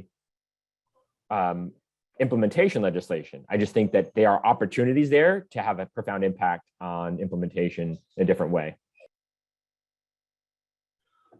Thanks, Scott. And I want to, since we talked a lot about funding, I do want to recognize and thank our federal partners for the support they have given us, NIH, CDC, and HRSA, in terms of funds that kind of answer some of the implementation issues. So I didn't want to, and Scott, I think with you and Erica kind of talked about that. So I would like to turn the discussion now perhaps to our organizational reps, and Natasha, I think you're up first. Great, thank you so much, Natasha Bonhomme, Genetic Alliance. There's a lot has been said, so I will try to keep track of all of my thoughts. And I appreciate what Scott said in terms of, you know, we're all part of this system and how important it is for stakeholders to understand the viewpoints of different stakeholders. I think you're saying that, and kind of the importance for the stakeholders in the newborn screening system to understand states and what they're going through. I think these presentations really laid that out. But just like in any relationship and partnership, words that have been brought up, that needs to be mutual. And so in the same way, we need states and different stakeholders to understand what it's like to be a parent and to find out that if you lived 50 miles north, your kid would be alive, your kid would get treatment, and that is very real. So I think it's really respecting all of those perspectives and acknowledging them in this system. I think we talk a lot about newborn screening as a system, and then we look through certain lenses a little bit more often than others. We've talked a lot about legislation and a legislative approach and things like that. And maybe just to put out a suggestion, it might be helpful to have people who are working on those pieces that we've been talking about day in and day out, maybe present or talk about it from their viewpoint in terms of the work they do. I can't speak to that since I'm not on the ground, but that might be helpful since there were a lot of questions and could be helpful. And I'm sure they'd be happy to do that. Looking at my notes, you know, we talked a little bit about communication, but, you know, as we say, newborn screening gets more complex and technology gets more complex. So does communication, and so does education. We cannot talk about these things in just a spiffy little newborn screening saves lives. Like that's not education. And so I think really thinking about that, and we've talked about money and budgets, where it's not just about money and how much money there is, it's where are those investments going. So I think looking at that as well, if we're really thinking about the strengthening of newborn screening, particularly in a time when, for the past three months or so, the articles that have been coming out about newborn screening have been really hard. And it's really hard for people who do education to try to educate out of the bag of, well, I guess there was a policy that allowed usage of samples in a certain way versus not, or there weren't policies. So maybe at a different time, we can also delve into some of those challenges from a communication perspective. And lastly, sorry, I have a long list. There's a lot that was talked about. I saw in a couple of different places where we lumped together families and advocacy. And I think it's important to separate that out because there are different perspectives and different experiences and different motivators. It's really different when you're talking about educating someone who may not know that newborn screening happens, is trying to figure out all their other stuff, working on their prenatal side of things, getting a car seat, figuring out when they're coming home, all of that. That's a different type of education and engagement than someone who has a condition, again, that maybe hasn't been implemented in their state, but was implemented in their neighboring state. And so I think sometimes we tend to lump all of that together, and they're really different approaches, really different strategies, and really different types of investment if we want to do that work well. So I just add that into the mix, but thank you. Thanks, Natasha. Good points. Appreciate it. Deborah, you're up next. Hi, I'm Debbie Friedenberg, Org Rep AAP.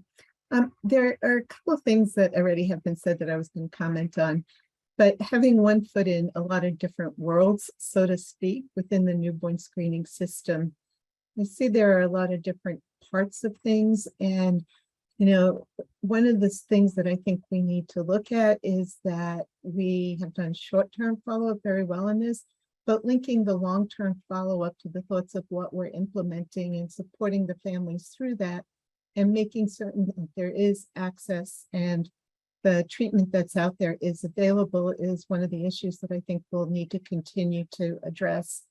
And then, just in the interest of time, keeping it short, Erica, I was wondering, in your comments, you kind of had glanced over this comment about switching from screening to diagnostic lab. That is a huge, big deal. And I know as we're doing molecular, the borders are becoming more and more blurred. And I was hoping you could expand a little bit more on that. So in our system in Colorado, because all the abnormal newborn screens were being reported directly to the specialists had the decision-making capacity to determine what confirmatory testing is being utilized, but also what laboratory would be conducting that molecular studies and the interpretation of those molecular studies. With the shift that the health department is getting that ball rolling per se and utilizing the dried blood spot to initiate those molecular studies as part of the diagnostic algorithm, that means there's a shift where the newborn screening program is getting those results reported back to them and potentially are interpreting those results for next steps. And that's very different from how things previously had been. And I know in other states where they are utilizing molecular testing, maybe per se in-house, and they've maybe have done a mutational analysis on for something like cystic fibrosis or CFTR, but now we're really starting to think about next-gen sequencing, utilizing newer technologies. Then there's that question of who's interpreting those results. Does the health department have the capacity, the expertise to interpret those results? Are those results being pushed over to the clinicians who are responsible for interpreting those results? And so we put a lot of thought and probably had lots of discussions. And when the decision was made that the molecular studies were going to be outsourced or sent to a laboratory, we're still questioning those results. So those do not quite feel comfortable to us yet, but now we're getting molecular results back, and we really want to make sure that those results are handled with care, as that's what we're used to in the world of genetics, and that those results are being explained well to pediatricians and downstream to the families, so that the benefit of us having the opportunity to provide genetic counseling on the back end and have our families come in and meet with our clinicians and our genetic counselors is so that we are closing that loop, and those results are still being looked at from a geneticist perspective versus a state newborn screening perspective. Did that answer a little bit more clarity, Debbie? Yeah. I know we could probably have a whole conversation of kind of this shift, and it's happening. Well, I'm going to say being both a geneticist and being in a state that is doing a multitude of molecular tests, as well as the care and the involvement in the interpretation, as well as the education and communication with the clinicians, I've seen we've had a little different side of that problem. in that we still consider ourselves screening, but we understand as more molecular testing is coming on board, that our borders are blurring more and more. And so we've sort of worked through a little bit of the issues that you're talking about, because we do our internal follow-up, and I don't want to get into details here, but we've had to address this a while ago. And as you said, we could be talking for about 4 or 5 hours on this. So I will stop here and thank you for those comments. And I think it's just highlighting that all state programs have different resources available to them. And in preparing for this discussion of coming from a state that's maybe in the middle and has some resources accessible, but is still lacking kind of for a smaller state, the ability to have those geneticists in-house really is a different way of thinking about it. Thanks, Erica. Michael Warren, I'd like to go to you next. Sure, thank you. I just wanted to share, and we'll send the link so that folks have this, but in the grants forecast for fiscal year 23, which will start October 1st, the Bureau has proposed a new grant program for states. The plan at this point is to award 20 states up to $275,000, and the intent is for state newborn screening programs to address state-specific challenges in improving and expanding their newborn screening system, achieving timeliness, and examining equity and disparities in short-term and long-term screening follow-up. That's based in part on feedback we've heard from this committee and some of the challenges you heard from the presentation cited earlier. So this is all forecast. It's dependent on the FY20 getting a budget passed and having a sufficient budget passed, but that's our plan at the moment. We'll keep the committee posted as that evolves. Well, thank you, Dr. Warren. And again, that adds to my thanks to our federal partners and their ongoing investment and support of newborn screening. Sabra, you're going to get the last comment or question. That's a lot of pressure. Thank you, Sabra Ankner from AMCHIP. So I had a couple things. One, I just wanted to note that there is still not a family or patient representative on the committee. And I think that voice is very noticeably absent at this moment. And I would like to call that out, that there was and now there is not. And that overall, the committee has seemingly, in the last couple of years, gotten more consolidated towards largely pediatric subspecialty with less public health representation, less there's not been anybody on the follow-up side specifically for quite some time. And so I hope with this kind of new chair who is not a pediatric subspecialist, that there can start to be some more diversity in roles geographically and allow more of a focus on the equity of our newborn screening programs.